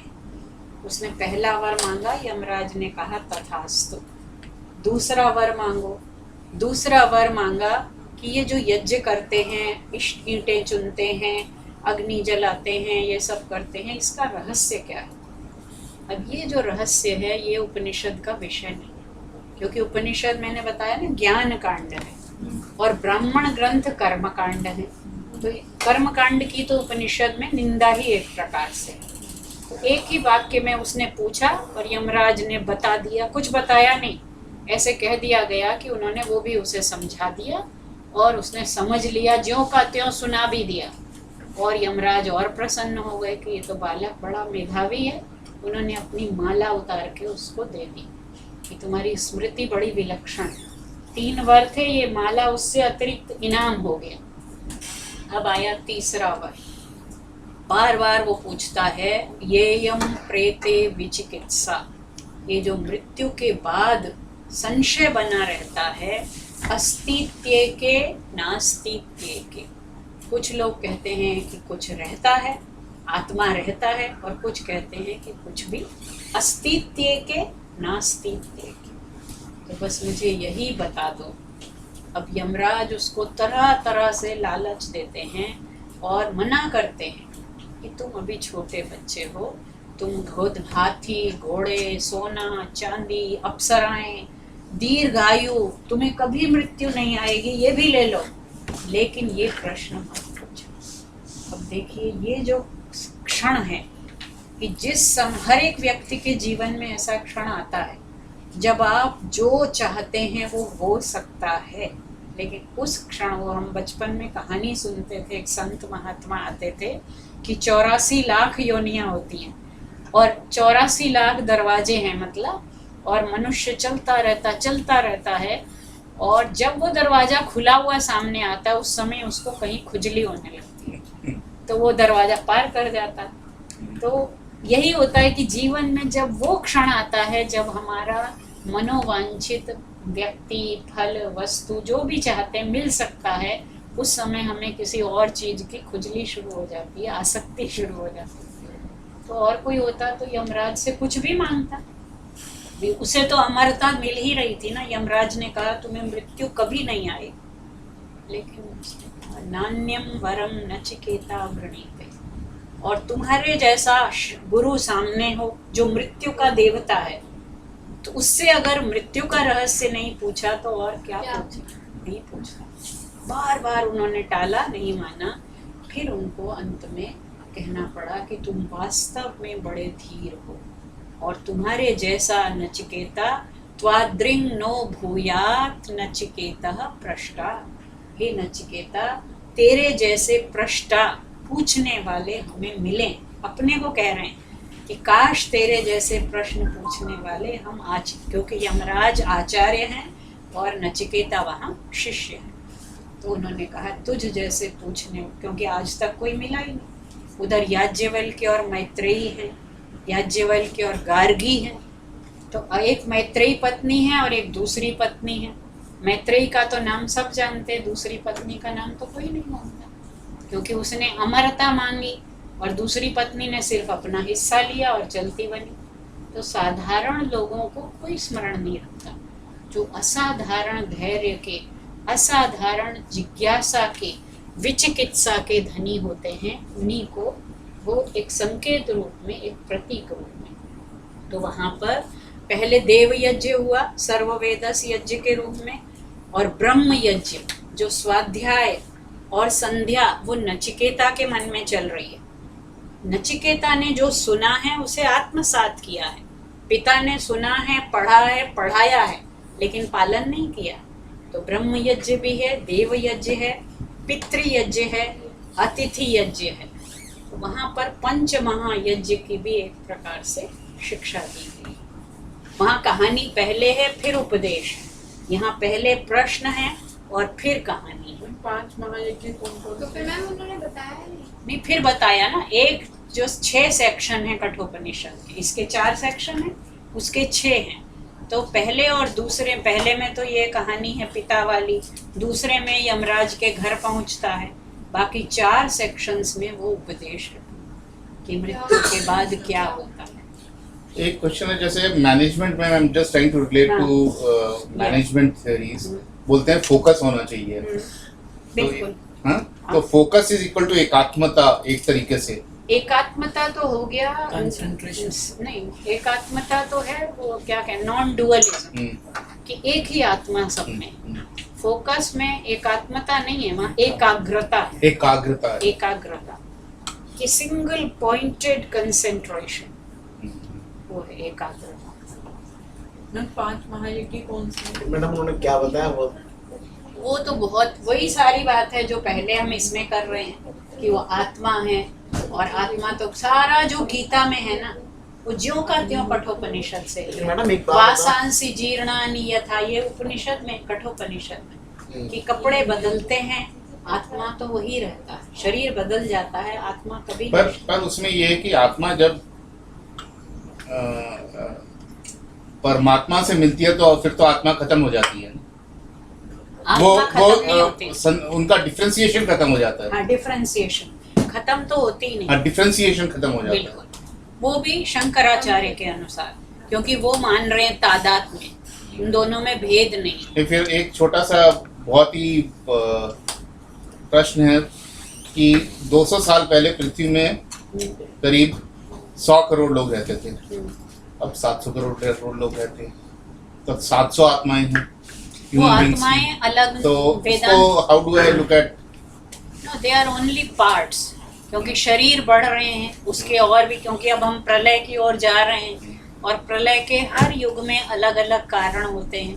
तो ये भी एक प्रकार से खंड प्रलय, जितने पैदा हो रहे हैं उतने महामारियों में मर भी रहे हैं। ये ठीक है कि पहले से अब जनसंख्या ज्यादा है, लेकिन शायद इस युग में जनसंख्या विस्फोट ही प्रलय का कारण बने। तो वो तो आत्माएं उतनी गिनती में नहीं है, उसके लिए शब्द आया है अनंत। जीव जो है अनंत है, कहीं उनकी वो नहीं की है, इन्फिनिट है। तो वो इन्फिनिट की तो कोई काउंटिंग होती ही नहीं, वो आप जितने मर्जी बढ़ जाओ और जितने मर्जी कम हो जाओ, इन्फिनिट। इनका प्रश्न क्या है, ये जो मनुष्य रूप है उसकी संख्या बढ़ती जा रही है। जी, दूसरे रूप हैं जैसे वन्य जीव, उनकी संख्या कम होती जा रही है। नहीं, वो शायद इसलिए कि मनुष्य जो वो इस काटते जा रहे हैं। हम मनुष्य ही खाते जा रहे हैं ना, नष्ट करते जा रहे हैं। और वाकई में ये तो सारा इकोस्फीयर का जो बैलेंस है, वो मनुष्य की कंज्यूमरिस्ट प्रवृत्ति के कारण हम नष्ट करते जा रहे हैं उन जीवों को। तो ये कल तो मैडम जी एक हमारे पेपर में देखा था मैं, न्यूज में, यूपी में एक सांप आती है जिसका दोनों तरफ मुंह होता है, दुमुही बोलते हैं उसको। दुमुही। हमारे घर में जब दादी रहती थी ना तो उसको भगाने नहीं देती हाँ, थी। कहते हैं अच्छा होता है बोलता है उसका। लक्ष्मी है, ये हाँ। रहेगी तो धन धान भरा रहेगा, हाँ। मत मारो इसको। दूध कटोरा लेके उसको दे आती थी, किसी को कुछ नहीं कहता। 10 दिन 20 दिन के बाद अपने आप ससर के चली जाती वो काटते नहीं। ना। वो शायद उसका तस्करी हो रहा है। एक सांप का कीमत कहीं दूसरे देश में बताया है कि शायद 80 लाख या 85 लाख रुपए आते हैं उसके। तो एक पकड़ सांप। पकड़ के बेच रहे हैं हमने। तो कहाँ से बढ़ेंगे जंगल में, कहाँ मैं रहेंगे? एक मूवी है लिटिल, वो देखी थी। जब भी हम लोग गाँव में देखते थे, हम लोग जब बचपन थे हाँ, हाँ। तो नहीं मारते थे हम लोग। जब उसको क्या करती लेके थे, डंडा लेके थे, ऐसे उसका देते थे, बड़ा शांत से ऐसा ऐसा दो मेल के रूप में और एक फीमेल। हालांकि वो कहानी ये है कि वो अपना वो ढूंढ रहे होते मैं तो हैं। सुन के जो है ना हैरान रह गया था कि इतना कीमती है लोग मार के, तभी तो नष्ट हो रहे हैं। बोधिसत्व दलाई लामा की जो उपाधि है वो क्या है? वही है ना, रिंपोची, हाँ, जो भी वो उनके कुछ- धर्म जो गुरु उनका है। लास्ट में वो होता है, वो अपना वो ढूंढ रहे होते हैं कि उस जन्म में उनके गुरु कहाँ गए। हाँ, तो उनके गुरु ने ना 3 उसमें पार्ट्स में डिवाइड होते हैं, और 3 एक मेल में जैसे कर्म किए होते हैं, 2 मेल बनते हैं और एक फीमेल। ऐसा होता है मैम। मैं जो कर्म कर रही हूँ मैं 3 में डिवाइड बुद्धिज्म की तो इतनी ब्रांचेस और इतनी सारी वो बन गई है ना। बुद्ध ने तो इन सब प्रश्नों के उत्तर ही नहीं दिए थे। अव्याकतानि 28 चीजें उन्होंने बताई थी कि इनके जवाब नहीं थे, प्रश्न मत उठाओ। 28 प्रश्न बुद्ध ने कहे थे अव्याकतानि, ये अव्याकृत हैं, मतलब मैं इनकी व्याख्या नहीं करना चाहता। लेकिन बाद में इतनी उनके यहाँ तो हेयर स्प्लिटिंग हुई है कि इतनी ब्रांचेस हैं और इतनी थियरीज हैं अलग अलग। जितना वो बुद्ध उस सब के खिलाफ थे लॉजिक के, उतनी ही लॉजिक उनकी टर्स तो मैंने होती इसलिए थी। पूछा क्योंकि सर बोल रहे थे ना कि पहले 200 इतने लोग थे, अब 700 हो गए। तो मे भी मैंने जितने कर्म किए उसको खत्म करने के अलग लिए अलग धर्म में अलग अलग, हमारे यहाँ तो हिंदू दर्शन में ही कितने भेद हैं, तुम देख रहे हो, बिल्कुल अलग अलग हैं। 9 तो यही है, 3 नास्तिक, 6 आस्तिक। फिर वेदांत सूत्र के 16 व्याख्याएं अभी तक, मतलब जो प्रसिद्ध हैं, वरना तो 30 तक हैं। तो इतनी विचारधाराएं हैं हमारे यहाँ अलग अलग। लेकिन जो बात हम उपनिषद की कर, जो आपने बात कही कि ये सब प्रतीक है, हर नाम प्रतीक है। तो इसलिए जैसे नचिकेता है, ऐसे उमा हेमवती भी श्री अरविंद ने उसको एक अलग देवी का वो रूप दिया है। हर एक व्याख्याकार ने अलग अलग ढंग से उनकी व्याख्याएं की है। इंद्र को इंद्र कहते ही इसीलिए है कि वो इंद्रियों का स्वामी है। इंद्रियों का जो स्वामी है वो इंद्र देव है, इंद्रियां देव हैं इसलिए इंद्र देव राज है। और इंद्रियों का अधिष्ठाता कौन है शरीर में? वो जीवात्मा है। तो इसलिए मैम एक क्वेश्चन है, कहीं पे मैम एक प्रोग्राम में से आ रहा था कि जो यमराज हैं वो उनकी शादी नहीं हुई थी, उनकी एक बहन थी यमी करके, वो तो ऋग्वेद का सूक्त है, यम यमी सूक्त। तो फिर वो बोलते हैं इसीलिए वो भी वहीं पर फंसे हो, मतलब वो जहाँ पर सब लोग जाते हैं मर के, वो यमलोक के वो हैं, तो वो वहीं पर रहेंगे क्योंकि जब तक आप संतान नहीं होती है तो आप वापस मतलब जन्म नहीं ले सकते, पुनर्जन्म नहीं हो सकते। तो उनकी शादी नहीं हुई तो उनकी जो है कोई संतान नहीं हुई, तो वो वहीं पर मतलब हैं। तो इज इट लाइक ट्रू और लाइक? नहीं, ये सब पैरेबल्स हैं, समझाने के तरीके हैं। महाभारत में कहानी आती है कि मृत्यु जो है, मृत्यु के जन्म की कहानी है। हम तो जन्म का मृत्यु कहते हैं, महाभारत में मृत्यु के जन्म की कहानी है कि मृत्यु कैसे पैदा हुई।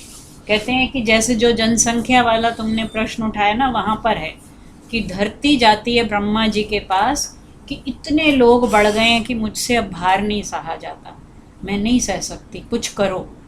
तो ब्रह्मा जी ने फिर बुलाया एक स्त्री के रूप को, उन्होंने रचा एक स्त्री को और उसको कहा, उसका नाम भी रख दिया कि इसका नाम है मृत्यु। मृत माने मिट्टी में, यू माने मिल जाना। और उसको कहा कि तुम्हारा काम होगा कि तुम थोड़े लोगों को किसी ना किसी बहाने से मतलब ख़त्म करो। तो वो रोने लगती है। मैं संदर्भ भी बता दूंगी, महाभारत में मैंने ढूंढा, कहीं पढ़ी थी फिर मैंने ढूंढा। तो वो कहती है आप ये मेरे को ऐसा काम क्यों दे रहे हैं कि लोगों को नष्ट करने का काम मैं नहीं करूँगी, मेरी तो बहुत बदनामी होगी कि ये तो जन्म हो रहा है संसार में और मैं सबको ख़त्म करती जा रही हूँ। ये धरती का काम है, मतलब वो दुखी हो रही है ना, मुझे क्यों आप इसमें वो बना रहे हो। तो ब्रह्मा ने कहा कि नहीं, तुम कुछ नहीं करोगे, बहाना कुछ और बनेगा। नाम होगा कि वो मृत्यु को प्राप्त हुए। कोई बीमारी से मरेगा, कोई भूखमरी से मरेगा, कोई किसी अपने ही पाप से मरेगा। तो कारण अलग अलग होंगे, लेकिन उनकी अंतिम परिणति क्या होगी कि वो मृत्यु को प्राप्त होंगे और धरती का भार जो है वो कुछ कम हो जाएगा। पुराने लोग बोलते हैं जैसे मम्मी वगैरह कि वो अपना नाम नहीं लेता है, वो मतलब कि एक तरीके से when somebody is dead तो भगवान ये नहीं बोलेगा कि मतलब या कि वैसे तो ऐसे सभी लोग बोलते हैं, दादा दादी बोलते हैं, वो अपना नाम कभी नहीं लेता जैसे कोई बीमारी से। और बल्कि कठोपनिषद में तो बड़ा मज़ेदार एक शब्द आया, यमराज ही समझा रहे हैं उसको, मृत्युर्यस्योपसेचनम, कि वो जो ब्रह्म है, मृत्यु उसके लिए चटनी की तरह है। ब्रह्म के लिए मृत्यु चटनी की चटनी की, मृत्यु जो है उसके लिए चटनी। चटनी तो जरा सी खाते हैं ना खाने के साथ, खाना मूल है, चटनी तो बस चाटी जाती है। तो मतलब उसके लिए मृत्यु कोई बड़ी चीज़ ही नहीं, उसको कुछ करना ही नहीं पड़ता। वो जो कोई ये जान लेता है कि मृत्यु ब्रह्म के सामने कुछ भी नहीं है, तो मृत्यु का डर तो खत्म हो जाएगा ना। मृत्यु तो उतनी ही छोटी है जैसे चटनी होती है खाने वाले के सामने। तो अलग अलग दृष्टांत देकर उसको समझाए। मैं जो अब कराना चाहती थी, ये तो हो गई सारी उसकी कहानी और फिलॉसफी। अब इसमें मैं एक काम दे रही हूँ आप लोगों को। टेक्स्ट आपके पास है, सबके पास, क्योंकि लैंग्वेज पार्ट आपने इसका किया ही नहीं है ना। तो अभी चलिए शुरू करते हैं। पहले मंत्र से लेकर धातुएं बताइए, कौन कौन सी धातु, मतलब ये असाइनमेंट है। पहले खंड से शुरू करेंगे। हाँ, जितनी ज़्यादा धातुएं कोई ढूंढ पाएगा, मतलब ये असाइनमेंट है आपके लिए एक तरह। चलिए पहले से ही शुरू करते हैं। केने शीतम, बोलो पहले कौन पढ़ेगा, कौन इस मंत्र को पढ़िए और फिर बताइए धातु कौन कौन सी है। धातु तो जानते हैं ना, भू वादयो धातवः, भू और वा आदि जो धातुएं हैं जिनसे क्रिया का बोध होता है, जो क्रियावाचक हैं वो धातु हैं। और केनेशितम पतति प्रेषितम मनः, केन प्राणः प्रथमः प्रैति युक्तः, केनेशितां वाचमिमां वदन्ति, चक्षुः श्रोत्रम क उदेवो युनक्ति। अब बताइए इसमें धातुएं कौन? ईश होगा केनेशितम में, इश धातु है। अच्छा, दो तरह की होंगी धातुएं, एक वो जिनमें प्रत्यय लगे हुए हैं और एक होंगी जो क्रियावाची लगे हुए हैं। जैसे पतति, ये तो क्रियावाची है, असली में तो यही है पतति, क्रिया जो इस वाक्य की है। लेकिन हर शब्द किसी न किसी धातु से बना है संस्कृत का, क्योंकि योगज माने हैं, सारे शब्द डेरिवेटिव हैं, योगज हैं। तो इशितम, इश धातु है, क्त प्रत्यय। पतति में अभी हम केवल वो लेते हैं जो क्रियावाची हैं, जैसे पतति हो गया। चलिए आगे दूसरे में, हर वाक्य में एक क्रिया जरूर होती है। प्रैति, प्रैति, वेरी गुड। प्र उपसर्ग है और ई धातु है, ई, छोटी ई, ई गतौ, ई इण होती है, इण गतौ। You understand what we are doing the exercise. प्र उपसर्ग है और इण धातु है, और धातु के पहले ये सही का चिन्ह लगा रहता है हमेशा। इण, इण गतौ जाने के अर्थ में होती है। प्र लगा दिया तो अच्छी तरह से जाना, प्रकृष्ट रूप से जाना। मैम युक्त भी तो नहीं, वो अभी हम नहीं ले रहे हैं, प्रत्यय वालों को बाद में लेंगे। लेना चाहें तो आप फिर तो सारे ही शब्द धातुवाचक, हम क्रियावाची ले रहे हैं अभी। वाक आ जाएगा वाचम इमाम में। नहीं, वाक नहीं, वदंती, वदंती जी।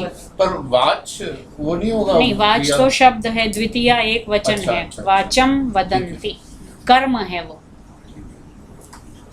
हाँ, पतति हो गया, प्रैति हो गया, वदंती। क्या फर्क है पतति, प्रैति और वदंती में? एक अंतर दिख रहा है कुछ? एक तो मैम ये वाला तो बहुवचन हाँ, है, ये बहुवचन है। और पतति अभी तक दोनों जो थे वो एक वचन थे। एक वचन था। प्रथम पुरुष एक वचन थे, प्रेष ये पतति और प्रैति। वदंती है प्रथम पुरुष बहुवचन। अगला चौथा युनक्ति। युनक्ति, युनक्ति माने कौन नियुक्त करता है, कौन लगाता है। चक्षु और श्रोत्र को कौन सा देव लगाता है, कौन सा देव नियुक्त करता है चक्षु को देखने के लिए और श्रोत्र को सुनने के इसमें लिए। धातु क्या है, कौन सा है? युज धातु, युज। मैम ऐसे जैसे कुछ चीजें तो हमें समझ आ गया, वदंती समझ आ गया, पतति समझ आ गया, फिर से युनक्ति वगैरह नहीं समझ आया। तो मैम ये इसके बारे में कहाँ से पढ़ा जा सकता है? वो फिर ग्रामर आप जब आगे एडवांस ग्रामर पढ़ेंगे कैसे बना है। धातु तो युज है, सब में ती लगा हुआ है। 9 प्रत्यय होते हैं क्रियाओं के जो सब में लगते हैं, सारी धातुओं में, चाहे कोई सा भी लकार हो। तिप, तस, झी, सिप, थस, थ, मिट, वही, मही, ये 9 है। प्रथम पुरुष के 3, एक वचन, द्विवचन, बहुवचन। मध्यम पुरुष के 3 और उत्तम पुरुष के 3। ठीक है, लेकिन ये फिर कैसे बनते हैं ये सारा बहुत एडवांस मतलब जितना हम पढ़ेंगे धातु मतलब जैसे बेसिक धातु में मतलब समझ आ रही है। नहीं, जैसे युनक्ति में युज धातु है, लेकिन धातुओं के लिए पाणिनि ने अलग अलग ग्रुप बनाए। जैसे आप कंप्यूटर में अलग अलग फाइल बनाते हैं ना, जैसे इसमें न लगा हुआ है बीच में, युनक्ति धातु तो युज है, तो क्योंकि लगता नहीं है, लगाता है। एक है कि खुद लग जाए किसी काम में, तब बनेगा युंक्ते, आत्मनेपद। ये है लगाता है, तो ये परस्मयी पद है। और ये दिवादि गण की धातु है, इसलिए इसमें न लग गया। तो 10 गण बनाए हैं पाणिनि ने, 10 ग्रुप बनाए हैं। भुआदिगण, दिवादिगण, ये दिवादिगण, रुधादिगण। उन्होंने कैसे बिना कंप्यूटर के ये सारी ग्रुपिंग्स की होंगी। बहुत मुश्किल ग्रामर है पाणिनि की। बहुत मुश्किल नहीं है, बहुत सिस्टमेटिक है। इट्स रिमार्केबली सिस्टमेटिक, और मतलब इतनी अरेंज्ड है, वेल अरेंज्ड कि इट्स रियली अमेजिंग। पाणिनि भी मल्टीपल हुए होंगे, एक ने दूसरे ऊपर बिल्ड किया होगा। हो सकता है, लेकिन जो अभी तक थियोरी तो एक ही पाणिनि की है। अच्छा मैडम, गण का बेस क्या है? गण का बेस वही है, ग्रुपिंग्स जिनमें एक सी लेटरिंग, हाँ? लेटर जो क्या ऐसे करके ऐसे करके उससे नहीं, भू आदि गण, जो पहली धातु भू है, जिसमें जिनके रूप भू जैसे ही चलते हैं, सारी प्रोसेस जैसे डॉक्टर्स करते हैं, कोई भी साइंटिस्ट, कोई भी दुकानदार क्या करता है, कोई भी गृहिणी घर में हम क्या करते हैं, एक से, या हम जैसे कपड़े ही अपने रखते हैं, तो ये चलो ग्रीन एक जगह रख दिए, ये कोई ना कोई तो हमारा आधार होता है। तो जिनमें एक सा प्रोसीजर हो रहा है उनको भू जैसा हो रहा है तो भुआदि, दिव धातु जैसा हो रहा है दिव्यति, तो उनको दिवादि गण। और इसी तरह रुधादि गण, रुध धातु शुरू में है, आदि उसके जैसी जो चल रही हैं वो सारी रुधादि। कंपार्टमेंट्स या ड्रॉर्स बना। एग्जैक्टली। तो वो टैगिंग कर दी उन्होंने इस तरह से। चलिए आगे दूसरे में आइए, या इसमें पहले अब प्रत्यय वाले भी देख लीजिए पहले। ये काम आप अपने अपने लेवल पर हर शब्द को लेके कीजिएगा तो आपको लैंग्वेज सीखने में आसानी होगी। केनेशितम, पहले तो इसमें संधि तोड़िए। केन इशितम कौन सी संधि है? ये आप पढ़ चुके हैं जो लोग फर्स्ट सेमेस्टर कर चुके हैं। गुण संधि, ठीक है। अ और ई मिलकर ए हो गया, ठीक है, गुण संधि है। इशितम कैसे बना है? इशितम इश धातु है, इश और क्त प्रत्यय पास्ट पार्टिसिपल बनाता है ये। इश धातु और क्त प्रत्यय।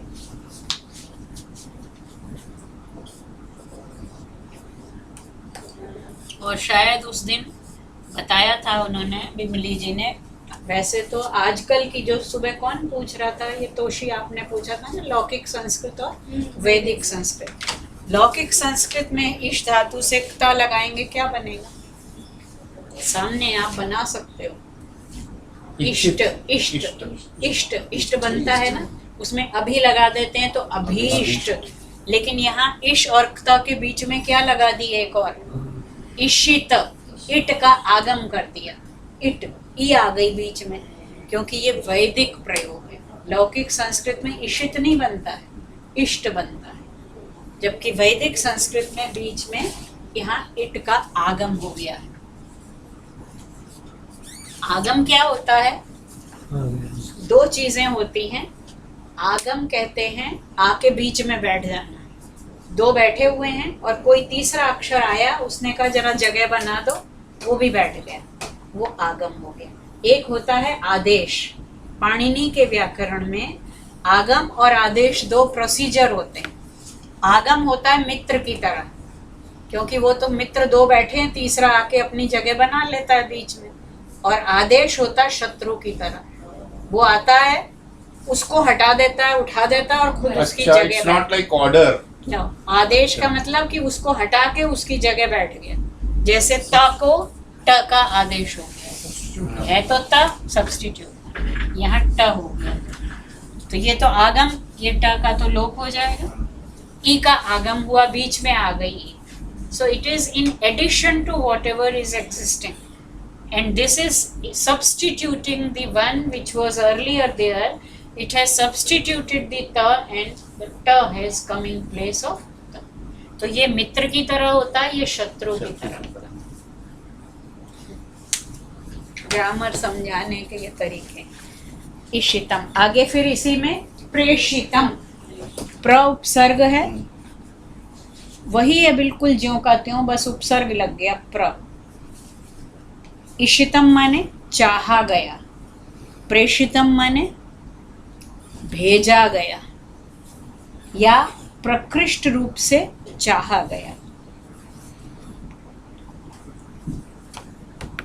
इसी तरह केनेशिताम, अब यहाँ क्या अंतर है? इशितम और इशिताम क्या अंतर है? बहुवचन नहीं, केनेशितम केनेशिताम, के द्वारा विभक्ति ये डिफरेंट है। लिंग का फर्क है, लिंग का। अच्छा, लिंग का फर्क है। वहां तो था केनेशितम मनः पतति, किसके द्वारा भेजा गया मन प्रेषितम अभीष्ट विषय की ओर जाता तो है। नपुंसक लिंग है वो।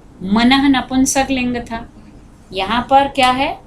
केन इशिताम इमाम वाचम वदंती, किसके द्वारा चाही गई इस वाणी को बोलते यहाँ हैं। पर स्त्रीलिंग हो गया। वाणी कैसा लिंग है? स्त्रीलिंग। स्त्रीलिंग। वाचम, और ये कैसे पता चल रहा है कि वाणी स्त्रीलिंग है? इमाम, इमाम स्त्रीलिंग द्वितीय एक वचन, इदम शब्द है। पुल्लिंग में क्या होता है इसकी जगह? इमाम द्वितीय एक वचन स्त्रीलिंग, इदम शब्द है, सर्वनाम है इदम। तो पुल्लिंग में क्या होता है इसकी जगह? बताइए, रूप चलाइए इदम के। नपुंसक लिंग में इदम इमे इमानी, इदम इमे इमानी, ये तो प्रथमा और द्वितीय। फिर अनेन आभ्याम, ये करके जैसे पुल्लिंग में है वैसे ही इसमें पुल्लिंग में अयम इमौ इमे, इमम इमौ इमान, इमम होता पुल्लिंग और यहाँ क्या है इमाम स्त्रीलिंग है। वाचम वाक वाचौ वाचः, वाचम वाचौ वाचः। चलिए फिर है, अब इसमें धातु नहीं है और कोई, अगला दूसरे पर आ जाइए। दूसरे में कौन सी धातु है? उनको धातु नहीं है। श्रोतस्य श्रोत्रम, हाँ, श्रोतस्य श्रोत्रम मनसो मनो यदाचो हा वाचा, यद वाचो ह वाचम, यद वाचो वाचो ह वाचो हा वाचम, स उ प्राणस्य प्राणश्च चक्षुः, अलग करो इसको, प्राणस्य प्राणः, प्राणस्य प्राणः चक्षुषः चक्षुषः चक्षुः चक्षुः अतिमुच्य अतिमुच्य धीराः, प्रे इसको भी अलग करो, प्रे प्रेत्य अस्मात् लोकात् अमृता अमृता भवन्ति। अब भवन्ति, भवन्ति भू धातु प्रथम पुरुष बहुवचन लट लकार भवन्ति। और कोई भी है जिसमें प्रत्यय लगा हो और धातु हो, इसमें ढूंढिए। प्रेत्य, वेरी गुड। प्रेत्य मरकर, प्र उपसर्ग है और वही इण धातु है। ये जो थी प्रैति में इण धातु, प्र उपसर्ग इण धातु और प्रत्यय कौन सा है प्रेत्य में? आप पढ़ चुके हैं ये प्रत्यय। मरकर कत्वा, एक त्वा होता है और त्वा का जब उपसर्ग लग जाता है तो त्वा की त्वा नहीं जगह होता। तो क्या होता है? ल्यप होता है। ल्यप। ल्यप है। जब उपसर्ग लग जाता है तो ल्यप लग जाता है, नहीं तो त्वा। दोनों का मीनिंग होता है करके, पूर्वकालिक क्रिया। दो क्रियाएं होती हैं। मैं पढ़कर आऊंगी, तो पहले क्या किया मैंने? आना या पढ़ना? पढ़ना। तो पूर्वकालिक जो क्रिया है उसमें पठित्वा। लेकिन अगर मैंने लगा दिया उपसर्ग। संपठित्वा, तो संपठित्वा नहीं बनेगा। क्या होगा? ये गलत हो जाए। त्वा तब लगेगा जब कोई उपसर्ग नहीं उपसर्ग है। नहीं। पठित्वा इज राइट, लेकिन संपठित्वा इज रॉन्ग। संपठ्य, संपठ्य पढ़कर आऊंगी। प्रेत्य ठीक है। इससे पहले कुछ और, पहले पीछे कुछ और भी है। व्यक्ति में धातु प्र उपसर्ग इण धातु, इण ल्यप प्रत्यय। You look for any other verb in this? Okay. और है, एक और है, अमुच्य, अतिमुच्य। Very good. अतिमुच्य। अतिमुच्य। अति अव्यय है, उपसर्ग है, मुच धातु है और ल्यप प्रत्यय। मुच धातु है। मुच छुट कर, इससे परे जाकर, इससे मुक्त होकर, अतिमुच्य। जैसे हम बनाते हैं ना अतिक्रम, अतिक्रम्य, उसको पार करके। देखिए प्रति जोड़ देते हैं तो क्या हो जाता है? प्रतिबोध, उसकी तरफ। प्रत्येक बोध। अति जोड़ दिया तो अतिक्रम, मतलब उसको पार पार करके। करके। प्रति जोड़ दिया तो बार बार, अति जोड़ दिया तो उसके पार जाकर। अतिमुच्य। जो ये जान लेता है कि वो परमात्मा, वो ब्रह्म, वो परम सत्ता, श्रोत्र का श्रोत्र। पहले श्रोत्र का अर्थ है कान, दूसरे श्रोत्र का अर्थ है सुनने की शक्ति। जो ये जान लेता है कि कान की श्रवण शक्ति, मन की मनन शक्ति, वाणी की वदन शक्ति, प्राण की प्राणन शक्ति, चक्षु की दर्शन शक्ति वो है, वो क्या करता है? अतिमुच्य, यहाँ से मुक्त हो जाता है। एक नहीं, बहुत सारा बहुवचन लगाया है। धीराः, ऐसे लोग जो ये समझ लेते हैं वे कौन होते हैं? धीर जन होते हैं। क्योंकि जिसमें धैर्य है वही समझेगा, जिसमें धैर्य नहीं है वो तो प्रश्न पूछेगा। अभी गुरु ने बोलना भी शुरू नहीं किया, वो भाग जाएगा वहां से। इस प्रश्न का मतलब ये है कि उसका ओन फोर्स नहीं है, कोई या दूसरा सम force है। Some higher force is there. तभी वो सुन रहा है। एग्जैक्टली क्यों, और ये फैक्ट है, आप ये तो अनुभव करते हैं ना। Even a blind person has an eye और डजंट ही, हैज और not. Even a deaf person has an ear drum तो होता है उसका। What पर does वो he उसके not electrical have? Signals probably कोई Exactly. रिकॉग्नाइज नहीं कर The पा रहा। blind person has a visual seat, isn't it? The visual organ is there, but the faculty of seeing is not there. तो इंद्रिय जो होती है, नाक जो है ये नहीं सूंघती है, नाक के टिप में जो सूंघने की शक्ति है उसे घ्राण इंद्रिय कहते हैं। आँख नहीं देखती है, आँख में, अब ये तो आजकल के ऑप्थेल्मोलॉजिस्ट से आप पूछ सकते हैं क्या आँख देखती है।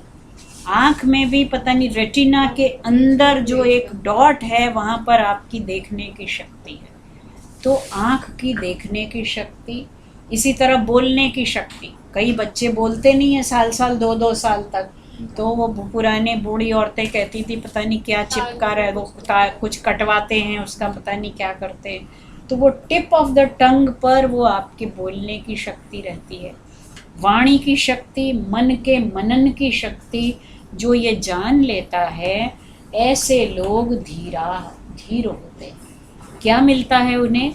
अतिमुच्य, वो यहाँ से मुक्त हो जाते हैं। बाकी लोग क्या करते हैं जो ये नहीं जानते, वो तो यहीं फंसे रहेंगे, क्योंकि वो तो अपने को क्या समझे बैठे हैं, ये मेरी आँख है, ये मेरा कान है, ये मेरी कान, आँख, नाक, ये तो सब हम देखते हैं ना। जैसे ही मृत्यु होती है शरीर का क्या कर दिया जाता है, जला दिया जाता है या गाड़ दिया जाता है। तो ये प्रश्न ये है कि अपने आप को हम किसके साथ आइडेंटिफाई कर रहे हैं। जब तक हम अपनी इंद्रियों और शरीर के साथ आइडेंटिफाई कर रहे हैं तब तक हम अपने को क्या समझ रहे हैं, मरणशील। और तब तक डर भी लगता है, जो उस दिन वो बता रहे थे कि मृत्यु से डर लगता है। कब तक लगता है? जब तक हम अपने को किससे जोड़ के देखते हैं, शरीर से। ऋग्वेद का मंत्र है कि, और महाभारत में उसी बात को दोहराया है कि जन्म लेते ही मृत्युर्जन्मवताम वीर देहेन सह जायते। जैसे ही मनुष्य का जन्म होता है, जन्म के तो कोई डॉक्टर, आजकल तो सिजेरियन ऑपरेशन करते हैं इसलिए डेट पहले बता देते हैं, वरना कोई डेट नहीं बता सकता। अप्रॉक्सीमेट बता देंगे, but nobody can exactly predict कि कितने बजे, कितने मिनट पर, कितने घंटे पर जन्म होगा। मृत्यु के बारे में कोई नहीं बता सकता, लेकिन जन्म लेते ही मृत्यु होगी ये तो निश्चय होगी। जिसका जन्म उसकी तो मृत्यु शरीर की होगी, शरीर की, ये निश्चित है। तो जो अपने को शरीर के साथ जोड़ते हैं वे कभी अतिमुक्त नहीं होते। और ऐसे धीर जो ये जान लेते हैं प्रेत्य अस्मात् लोकात्, वो इस लोक में तो मर जाते हैं लेकिन अमृता भवन्ति, वे अमर हो जाते हैं। तो दुनिया के किसी और साहित्य में आपको अमृतत्व का तरीका बताया गया? अगर बताया है तो मुझे तो मालूम नहीं आज तक। The path to immortality, has it been disclosed in any other literature other than the Upanishads? Have you come across any literature जहाँ ये कहा जाए कि यहीं पर इसी शरीर में रहते हुए भी आप अमर हो सकते हैं? पुराण ने तो कहानियाँ बना दी कि 14 रत्न निकले, उनमें से एक अमृत था और वो देवताओं ने पी लिया, लेकिन यहाँ तो सबके लिए खुला हुआ है ना, हर कोई अमर हो सकता है। क्या अंतर क्या है केवल मरने में और अमर होने में? जब तक अपने को शरीर के साथ जोड़कर हम मैं समझ रहे हैं तब तक मृत्यु है, और जहाँ शरीरी के साथ जोड़ा, जो आत्मा है उसके साथ जोड़ा, तो कोई डर ही नहीं है फिर, क्योंकि वो तो कभी नहीं मरती। तो इन लोगों को पहले ही प्रश्न का उत्तर शुरू किया और ये बता दिया कि क्या मिलेगा इसको पढ़ने से। जवाब भी दे दिया कि वो कौन है। चक्षु की दर्शन शक्ति, श्रोत्र की श्रवण शक्ति, मन की मनन शक्ति, वाणी की भाषण शक्ति और प्राण की श्वसन शक्ति वही परम ब्रह्म है। जो उसे जान लेते हैं वे मरकर भी अमर हो जाते हैं। ठीक है, चलिए तीसरे में आइए। अगर आप एक ऑर्डिनरी आदमी को देखें हमारे जैसे, तो दिमाग में यही रहता है कि ये तो थियरी है, पता क्या है कि अमर होते हैं नहीं बाद में, आई मीन जिज्ञासा वो होती या है। Even if that is the case, अब प्रश्न ये है कि हम अपने दुख को दूर करना चाहते हैं ना, और सारा दुख, एक बीमार आदमी डेथ बेड पर पड़ा हुआ है और एक ही रोग है। अभी आपने अगर आज पढ़ा हो इरफान खान का स्टेटमेंट आया है ना, उसको पढ़ा। क्या ऐसा रेयर टाइप ऑफ कैंसर हुआ है। इरफान खान को इरफान हाँ, खान हाँ, एक्टर है जो 4 उसकी कीमोथेरेपी हो चुकी हैं, तीसरी के बाद पॉजिटिव थोड़ा उसका वो शुरू हुआ है, और वो कह रहा है कि मैं ऐसी स्टेज पर हूँ, 30 साल अगर मैं मेडिटेशन करता तो भी मुझे वो रियलाइजेशन न होता जो अब हो रहा है। अब रोग के प्रति 2 दृष्टिकोण हो सकते हैं ना, एक तो आप भगवान माफ़ करे, लेकिन कीमोथेरेपी के बाद जो कष्ट होता है, अगर आपने किसी मरीज़ को मेरी देखा मदद का हुआ था, मैंने देखा। तो वो कष्ट देखना तो और भी दारुण है, जिसको हो रहा है तो एक तो वो स्थिति है, और एक तरफ ये स्थिति है जो अपने को पॉज कह रहा है, तीसरे के बाद पॉज कुछ सकारात्मक संकेत आ रहे हैं, और ऐसा अनुभव है जो 30 साल के मेडिटेशन के बाद भी शायद मुझे ना होता। तो सोचिए, अपने को डिटैच करना। रामकृष्ण परमहंस का आप वो पढ़ लीजिए, उपदेशामृत, वो वचनामृत, उनको यहाँ पर कैंसर था, और वो जब, क्योंकि वो तो वेदांत का उपदेश देते थे, और वो शायद आपने पढ़ा भी हो उनका, वो जब लेटते थे ज़मीन पर, बोल पाते नहीं थे, खा पाते नहीं थे, तो हा हा करके हंसते थे। देखने वाले उनसे पूछते थे कि आपको कष्ट नहीं हो रहा, तो कह रहे मुझे थोड़ी हो रहा, मैं तो देख रहा हूँ कि इसको हो रहा है शरीर में, और मैं आनंद ले रहा हूँ। स्वामी दयानंद की कहानी अगर आपने नहीं पढ़ी, कांच पीस के उनको पिला दिया गया था, 17 दिन तक सारे शरीर में छाले पड़े हुए हैं, और वो बजाय जिसने डाल के पिला दिया, उसी समय उन्हें पता चल गया, उनका कुक था जिसने किसी के लालच में आकर, कहने में आकर वो कर दिया। उन्होंने उस कुक को अपने पास जितनी भी बचा हुआ पैसा था वो दे के भगा दिया कि तुम यहाँ से, देश से बाहर चले जाओ, नहीं तो सुबह तुम्हें जिंदा नहीं छोड़ेंगे लोग यहाँ। तो पहला तो ये क्षमादान, फिर वो जो 17-18 दिन की तकलीफ़ है, और अंतिम क्षण, क्योंकि योग भी बहुत उनका उत्कट था, तो योग के द्वारा शरीर को 17 बार विष दिया गया था, 16 बार तो निकाल देते थे योग के द्वारा, वो औली क्रिया से, लेकिन ये कांच चूँकि खून में मिल गया था, जाके निकाल नहीं पाए, और उन्होंने कहा कि अब खिड़कियां दरवाजे सब खोल दो, और अब समय आ गया है। अंतिम वाक्य जो उन्होंने बोला, जो मूक दर्शक खड़े हुए थे, हे ईश्वर तूने अच्छी लीला की, तेरी इच्छा पूर्ण हो। एक व्यक्ति उसमें थे, उस जमाने के बीएससी पास थे, doctor Gurudatt. He was a chemistry professor Lahore में। अंग्रेज़ों ने उनको डीएवी कॉलेज में प्रिंसिपल बनाया था, वो प्रोफेसर बनाए थे। उनकी किताबें भी हैं लिखी हुई। 32 साल की आयु में मर गए। वो नास्तिक थे पक्के, और दयानंद के साथ उनका कई बार शास्त्रार्थ हुआ था कि मैं ईश्वर को नहीं मानता। उस घड़ी उनकी मृत्यु का दृश्य देखकर गुरुदत्त आस्तिक हो गए। कहते हैं कि अगर ऐसी भयंकर स्थिति में कोई व्यक्ति ये कह सकता है कि ये ईश्वर तेरी इच्छा पूर्ण हो, तो जरूर ईश्वर है। मतलब जो जीते जी दयानंद उन्हें आस्तिक नहीं बना पाए, वो मृत्यु के क्षण बना गए। तो मतलब ऐसे उदाहरण हैं हमारे सामने। हम लोग तो साधारण व्यक्ति हैं, शायद हम नहीं कर पाते, लेकिन हम में भी आप अंतर तो देखते होंगे कि किसी को तकलीफ़ होती है, बहुत हाय हाय करते, बहुत ही शोर मचाते हैं। कुछ लोग होते हैं बड़े शांति और सब्र से उसको मतलब सह लेते हैं। तो इसका मतलब कि अभ्यास से या साधना से इस चीज़ को किया जा सकता, मास्टर किया जा सकता। मतलब मैं आज उसका स्टेटमेंट पढ़ रही थी तो लगा कि मतलब उन्होंने ये लिखा था कि वो केवल फिल्मों का ही हीरो नहीं है, रियल लाइफ में भी वो लड़ रहा है। उसने 2-3 हफ्ते पहले भी कुछ रोग से लड़ रहा है, और इतना बुद्धि को मतलब इतना स्थिर रख पाना, ऐसे स्टेटमेंट देना जो दूसरों को इंस्पायर करेंगे, क्योंकि वो तो रोल मॉडल होते हैं ना। उसका स्टेटमेंट पढ़ के कितने कैंसर रोगियों को उससे वो मिलेगी प्रेरणा। तो कष्ट वही होता है, लेकिन उसको सहने की क्षमता में अंतर आ जाता है। अगर आप ज़्यादा शरीर के साथ आसक्त रहते हैं तो कष्ट ज़्यादा होता है। और देखा ही होगा, बच्चे से लेके बूढ़े तक में आपने अंतर देखा होगा। कई बूढ़े लोग जरा सी तकलीफ पर बहुत शोर मचाते हैं और कई लोग होते हैं जो मतलब अपनी तकलीफ बताते ही नहीं हैं। तुमने मेरे पिताजी को देखा है, वो अपनी तकलीफ बताते ही नहीं थे, मतलब 93 साल तक जिए। वो भी कोई अगर गिरते शिकायत- नहीं तो शायद 100 साल तक जीते। जीते, हाँ। तो जिस दिन गिरे उस दिन बिस्तर बस पकड़ उसी लिया था दिन से, हाँ।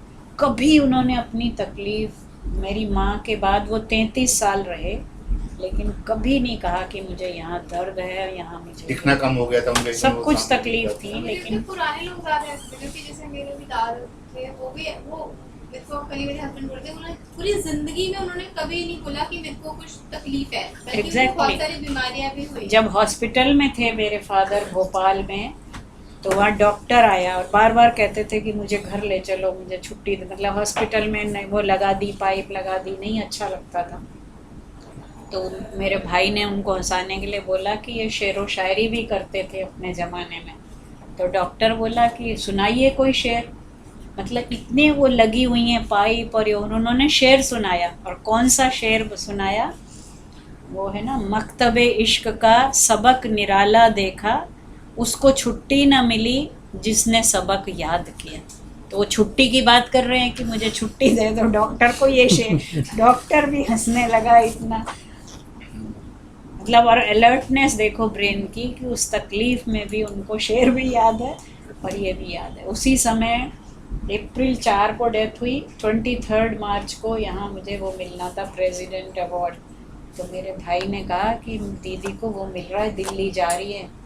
कहते हैं हाँ मेरी बेटी है, मतलब ये भी उनको पता है उस समय। तो ममता भी है और सजगता भी है, लेकिन अपने कष्ट के बारे में कुछ नहीं बताया।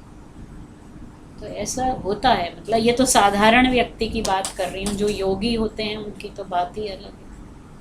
अच्छा, हम एक जगह वो गीता, वो वाली गीता, इस्कॉन वाली गीता, उसमें कहीं पे लिखा था कि हम अगर योग भी करेंगे ना, और हम अल्टीमेट मतलब मेडिटेशन वाला वो स्टेज भी पार कर लेंगे, जो लास्ट स्टेप होता है योग का, तो भी हम मोक्ष नहीं प्राप्त कर सकते। मोक्ष कलयुग में सिर्फ भगवान का नाम। अरे वो गीता छोड़ो, बेकार है वो तो। वो गीता की व्याख्या जो है वो भ्रामक है। कलयुग क्या है? हमारे यहाँ काल एक अखंड तत्व है। मैंने तुम्हें अभी बताया ना कि साइक्लिकल है, हमारा जो टाइम का कंसेप्शन है इंडिया में वो साइक्लिकल है। आज कलयुग है, कुछ समय बाद फिर सतयुग शुरू हो जाएगा, तो ये तो चलता रहेगा। कहीं भी ऐसा नहीं है कि मोक्ष नहीं, सबके, तुमने कहा जैसे वेद स्त्रियां नहीं पढ़ सकती, वेद में दिखाओ ना कहाँ लिखा है? कहीं नहीं लिखा है स्त्रियां, कोई भेद नहीं है वहाँ। वो लोग तो गीता को ऐसे बना दिए हैं कि ज़्यादा से ज़्यादा लोग हमारे तरफ आकर्षित हो, बिल्कुल समझे, इस बात को छोटी सरल है? बना दें कौन सी इनको। वाली गीता? गीता बिल्कुल इसलिए- सिंपल गीता पढ़ो। हिंदी में पढ़नी है, अंग्रेजी में? इंग्लिश में। इंग्लिश में राधा कृष्णन की पढ़ो। सबसे बेस्ट है मैम गीता प्रेस वाली। मैं तो वही वो बहुत पूछा ना, हिंदी में पढ़नी है तो complicated गीता है, प्रेस वो पढ़ो। complicated लगती है। नहीं, वो हिंदी जिनका अभ्यास नहीं है उनको क्योंकि वो संस्कृत निष्ठ हिंदी है। चलिए तीसरे पर आइए, क्रियाएं निकालिए।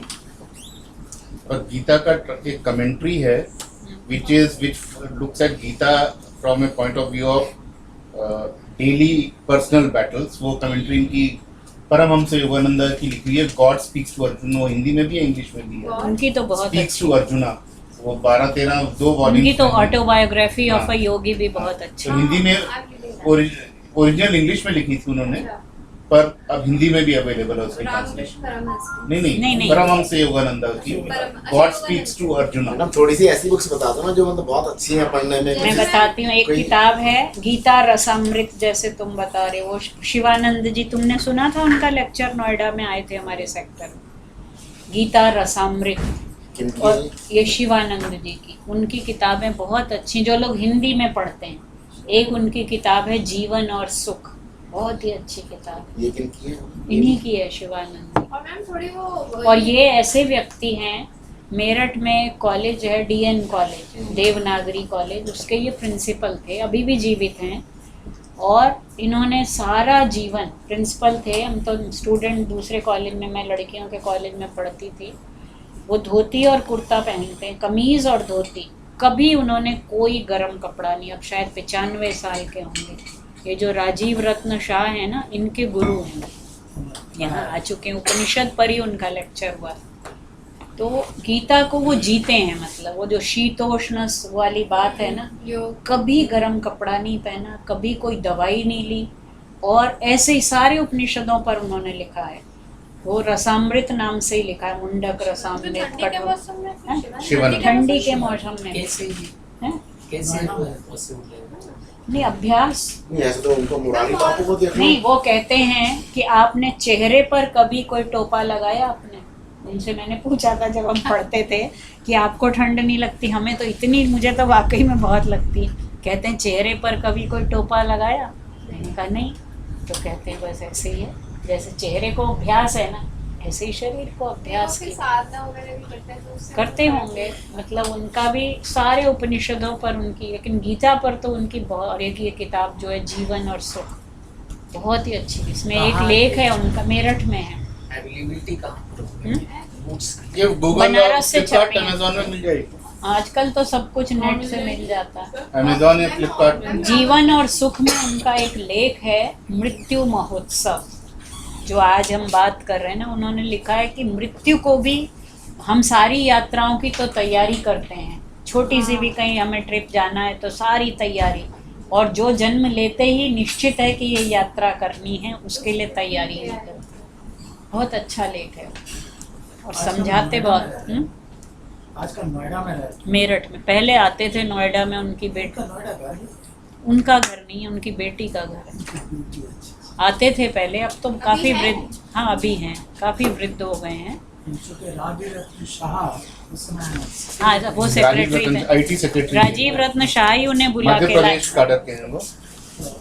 उन्होंने ही बुलाया था, और मेरा पुराना परिचय था तो वो मुझे फिर सब जगह जहाँ नोएडा जाते थे साथ ले जाते थे ऐसे। अच्छा, उनका कोई आपका राजीव रत्न नहीं नहीं, गृहस्थ हैं वो, गृहस्थ हैं, बिल्कुल साधारण गृहस्थ हैं। और सरल, जिसको कहते हैं ना, सादा जीवन उच्च विचार, कोई प्रचार नहीं, कोई किताबें भी बनारस में कोई सर्व सेवा संघ है उन्होंने छापी, मतलब उनके पास कोई पैसा नहीं है अपना, उनका कुछ भी नहीं। पब्लिकेशन कौन सा है? वही है सर्व सेवा संघ वाराणसी, किनकी बात चल रही है? शिवानंद जी। और मैम और बुक उनकी बता दीजिए मैम, ये रामकृष्ण परमहंस उनकी वचनामृत है ना, रामकृष्ण परमहंस जी की। और इन्होंने बताई परमहंस योगानंद। परमहंस योगानंद जी की तो ऑटोबायोग्राफी, वो तो है। और गॉड स्पीक्स टू अर्जुना, वो इंग्लिश में है। नहीं, हिंदी अनुवाद भी हिंदी अनुवाद अभी आया है 2-3 साल पहले, God speaks to Arjuna, 2 volumes में है। परमहंस योगानंद, ये अमेजोन नॉर्मल बुक स्टोर में मिल जाते हैं, हाँ, उसमें मिल गई हमारा। और अमेजोन फ्लिपकार्ट पे मिल जाएगा। इनका तो वो भी है ना, वो ऑटोबायोग्राफी। अभी हम लोग वो कर इनका रहे आश्रम हैं, एक वहाँ पे है नोएडा में 62 क्रियापद सेक्टर में, केनोपनिषद। 62 सेक्टर में, और दिल्ली में कालीबाड़ी के पास है। ये आया प्रश्न कि गण जो बनाए हैं ना, पाणिनि ने 10 गण, वो समानता के आधार पर ही बनाए ना, इनमें सब में एक सी क्रिया होती है, इसलिए भू आदि कर दिया जो पहली सेवा धातु संघ वो ऐसे है। कुछ है। योगोदा सत्संग। हाँ। अब एक चीज मुझे पूछनी है, बिमली जी आ गए व्याकरण के, कि जो वो उस दिन भी मैंने पूछा था, वेद शब्द, वो जो उस मंत्र में 7 बार आया ना, नाहम मन्ये सुवेदेति, तो अगर ये प्रथम पुरुष एक वचन है तो वहाँ तो वो कह रहा है नाहम मन्ये, सो उत्तम पुरुष में भी वही बनेगा। बताइए रूप वेद, वेद, तो इधर हाँ, और फिर वेदसी, वेदसी, नहीं, वेद से नहीं, कुछ और है। वेद तो वेद ही है, तो उसमें अच्छा वेदसी तो लट लकार में बनेगा। तो उत्तम पुरुष में वेद ही बनता है, प्रथम पुरुष का, और मध्यम पुरुष की बहुवचन में वेद बनता है। मध्यम पुरुष एक वचन में मध्यम पुरुष के विपरीत ही आता नहीं, तो जरा ये है। सातों वेदस्व होगा, है, वेदस्व होगा, हाँ, वेदस्व। क्योंकि नाहम मन्ये सुवेद, ये तो उत्तम पुरुष एक वचन हो गया। नो न वेद, ये भी उत्तम पुरुष एक वचन। वेद च, फिर उत्तम पुरुष एक वचन। अहम वेद है। ये तो यहाँ तक अहम है। आगे है यो नस्तद्वेद, ये प्रथम पुरुष एक वचन। तद्वेद, फिर प्रथम पुरुष एक वचन। नो न वेदेति, वेद च, ये सारा प्रथम पुरुष है। तो अच्छा, उत्तम पुरुष और प्रथम पुरुष दोनों में वो है ना मैडम, ध्रुव पंचानाम आदिता आहो ध्रुव, नहीं, तो ये लिट लकार है। वो जो ऋणल अतुस होता है ना, हाँ इसके जो 5 हैं वो लट लकार में भी होता है ध्रुव धातु के साथ, और ध्रुव को आहा आदेश होता है। हाँ आह माने कहा कहा प्रवीणी, हाँ प्रवीणी हाँ कहानी ब्रवीमी हाँ तो आह आहतु आह आह आहतु आहुः आहुः आथ आथ बस मान लीजिए इस पर। इसी तरह से विदो लटोगा, विदुः लटोगा विदो लटोगा, विद धातु से लट लकार में भी 5 ही होते हैं। 5 होते हैं या 5 ही होते हैं। 5 नहीं सबने बताया। पूरे होते हैं। है ना। वेद में ये ऋण लटोस लट लकार में भी होते हैं। अच्छा तो मध्यम पुरुष क्या हुआ, ढूंढना पड़ेगा, मैं उस तब से देख नहीं पाई। मेट्रो के साथ सबने बताया था। हाँ वेद ही होते हैं। वेद ही होगा, मध्यम पुरुष में भी, प्रथम पुरुष में भी और उत्तम पुरुष में भी, है ना। और क्लियर करके बताइए, क्योंकि बड़ा विचित्र वो है, जी। तभी मैंने सोचा कि ये आज इन लोगों को यही काम दिया, सारी धातुओं के वो लिस्ट बनाइएगा अपने घर में, ठीक है। और धातुएं मतलब वो जो है तिङंत भी वेद होगा मैडम, वेत्थ होगा ना, थल है ना, थल है, थल अथुस वेद विदथु विदथु, निश्चित वेद थे ही। आपको वेत्थ का तो प्रयोग भी सुना है, हाँ होता है। वही कहना चाहते, रिकलेक्ट कीजिए प्रयोग होते हैं। तो हम वेद था, कई बार मतलब रूप नहीं याद होता, लेकिन हाँ, अभ्यास तो जो है वेद था ऐसा प्रयोग कम आया है। वेत्थ, गीता में ही आया है वेत्थ। अब जैसे विद्धि है, देखिए इसमें ज्ञान के लिए कितनी धातुएं आई हैं केनोपनिषद में। कल रात में यही सोच रही थी, मन, मानना, मन है, विद है, ज्ञा है, और कौन सी कई सारी धातुएं हैं। तदेव ब्रह्म त्वम विद्धि, ये मध्यम पुरुष एक वचन हो गया ना, त्वम विद्धि लोट लकार। तो ये जो है अविज्ञातम विजानताम, विज्ञातम अविजानताम, विद धातु हो गई, ज्ञा हो गई, मन हो गई, और एक और चिंतयामि है, हम हाँ। मुझे टाइम बहुत चाहिए होता है इसके लिए ना, हाँ, पूरी लेकिन तपस्या करनी पड़ेगी। कमाल है, लेकिन लैंग्वेज भी इन लोगों की। अभी तो आप बता रहे हैं वैदिक संस्कृत और लौकिक संस्कृत, लौकिक संस्कृत। पाणिनि का मुख्यतः तो लौकिक है, लेकिन कहीं कहीं वो वैदिक को छांदस कह के बोलते हैं, छांदस प्रयोग है ऐसा। तो एक तरह से जब तक वैदिक आहार नहीं, आधा नहीं बना, तो लौकिक को नहीं कर पाए। लौकिक उन्होंने शायद उसको कितना वेस्टर्नाइजेशन की तरह से किया होता है, हाँ तभी उन्होंने अलग अलग क्लासिफिकेशन किए, वर्गीकरण किया। बिल्कुल, क्योंकि मुख्यतः तो वैदिक, उसके लिए व्याकरण नहीं लिखा ना पाणिनि ने। पाणिनि ने वैदिक के लिए तो किसी ने भी नहीं। सर ऐसा है सर, पाणिनि ने संस्कृत का व्याकरण लिखा। वैदिक संस्कृत और लौकिक संस्कृत में 90% कॉमन फीचर्स हैं। जो वैदिक संस्कृत की विशेषताएं होती थी उसको अलग अलग छंदसी बहुलम, छंदस अपवाद ही उन्होंने अपवाद, लौकिक संस्कृत के अपवाद स्वरूप हाँ जी, नेचुरल जो वैदिक संस्कृत में पाए जाते हैं उनका भी उल्लेख है। उनका उल्लेख कर दिया तो वैदिक का भी हो ही गया। अच्छा, सर जैसे प्राकृत व्याकरण पढ़ा ना मैडम, हाँ। प्राकृत के कई भेद हैं ना, प्राकृत के साथ कई सारे प्राकृत हैं। तो एक जो प्राकृत है उसके कॉमन फीचर्स बता दिए जो सर्वत्र अवेलेबल है। उसके बाद अलग अलग प्राकृत के व्याकरण 100-150 सूत्र में। चंद्र है, और वो कौन कौन सा है, काशकृत्स्न है, ये आ गया। वेत्थ तो इसी में आया है केनोपनिषद में। हाँ, तो हम यदि मन्यसे सुवेदेति सुवेदेति दभ्रमेवापि नूनं त्वं वेत्थ ब्रह्मणो रूपम। वेत्थ तो विदितम, मन्ये, मीमांस्यं, वेद्धि, पता नहीं कितनी धातुओं के रूप प्रयोग किए।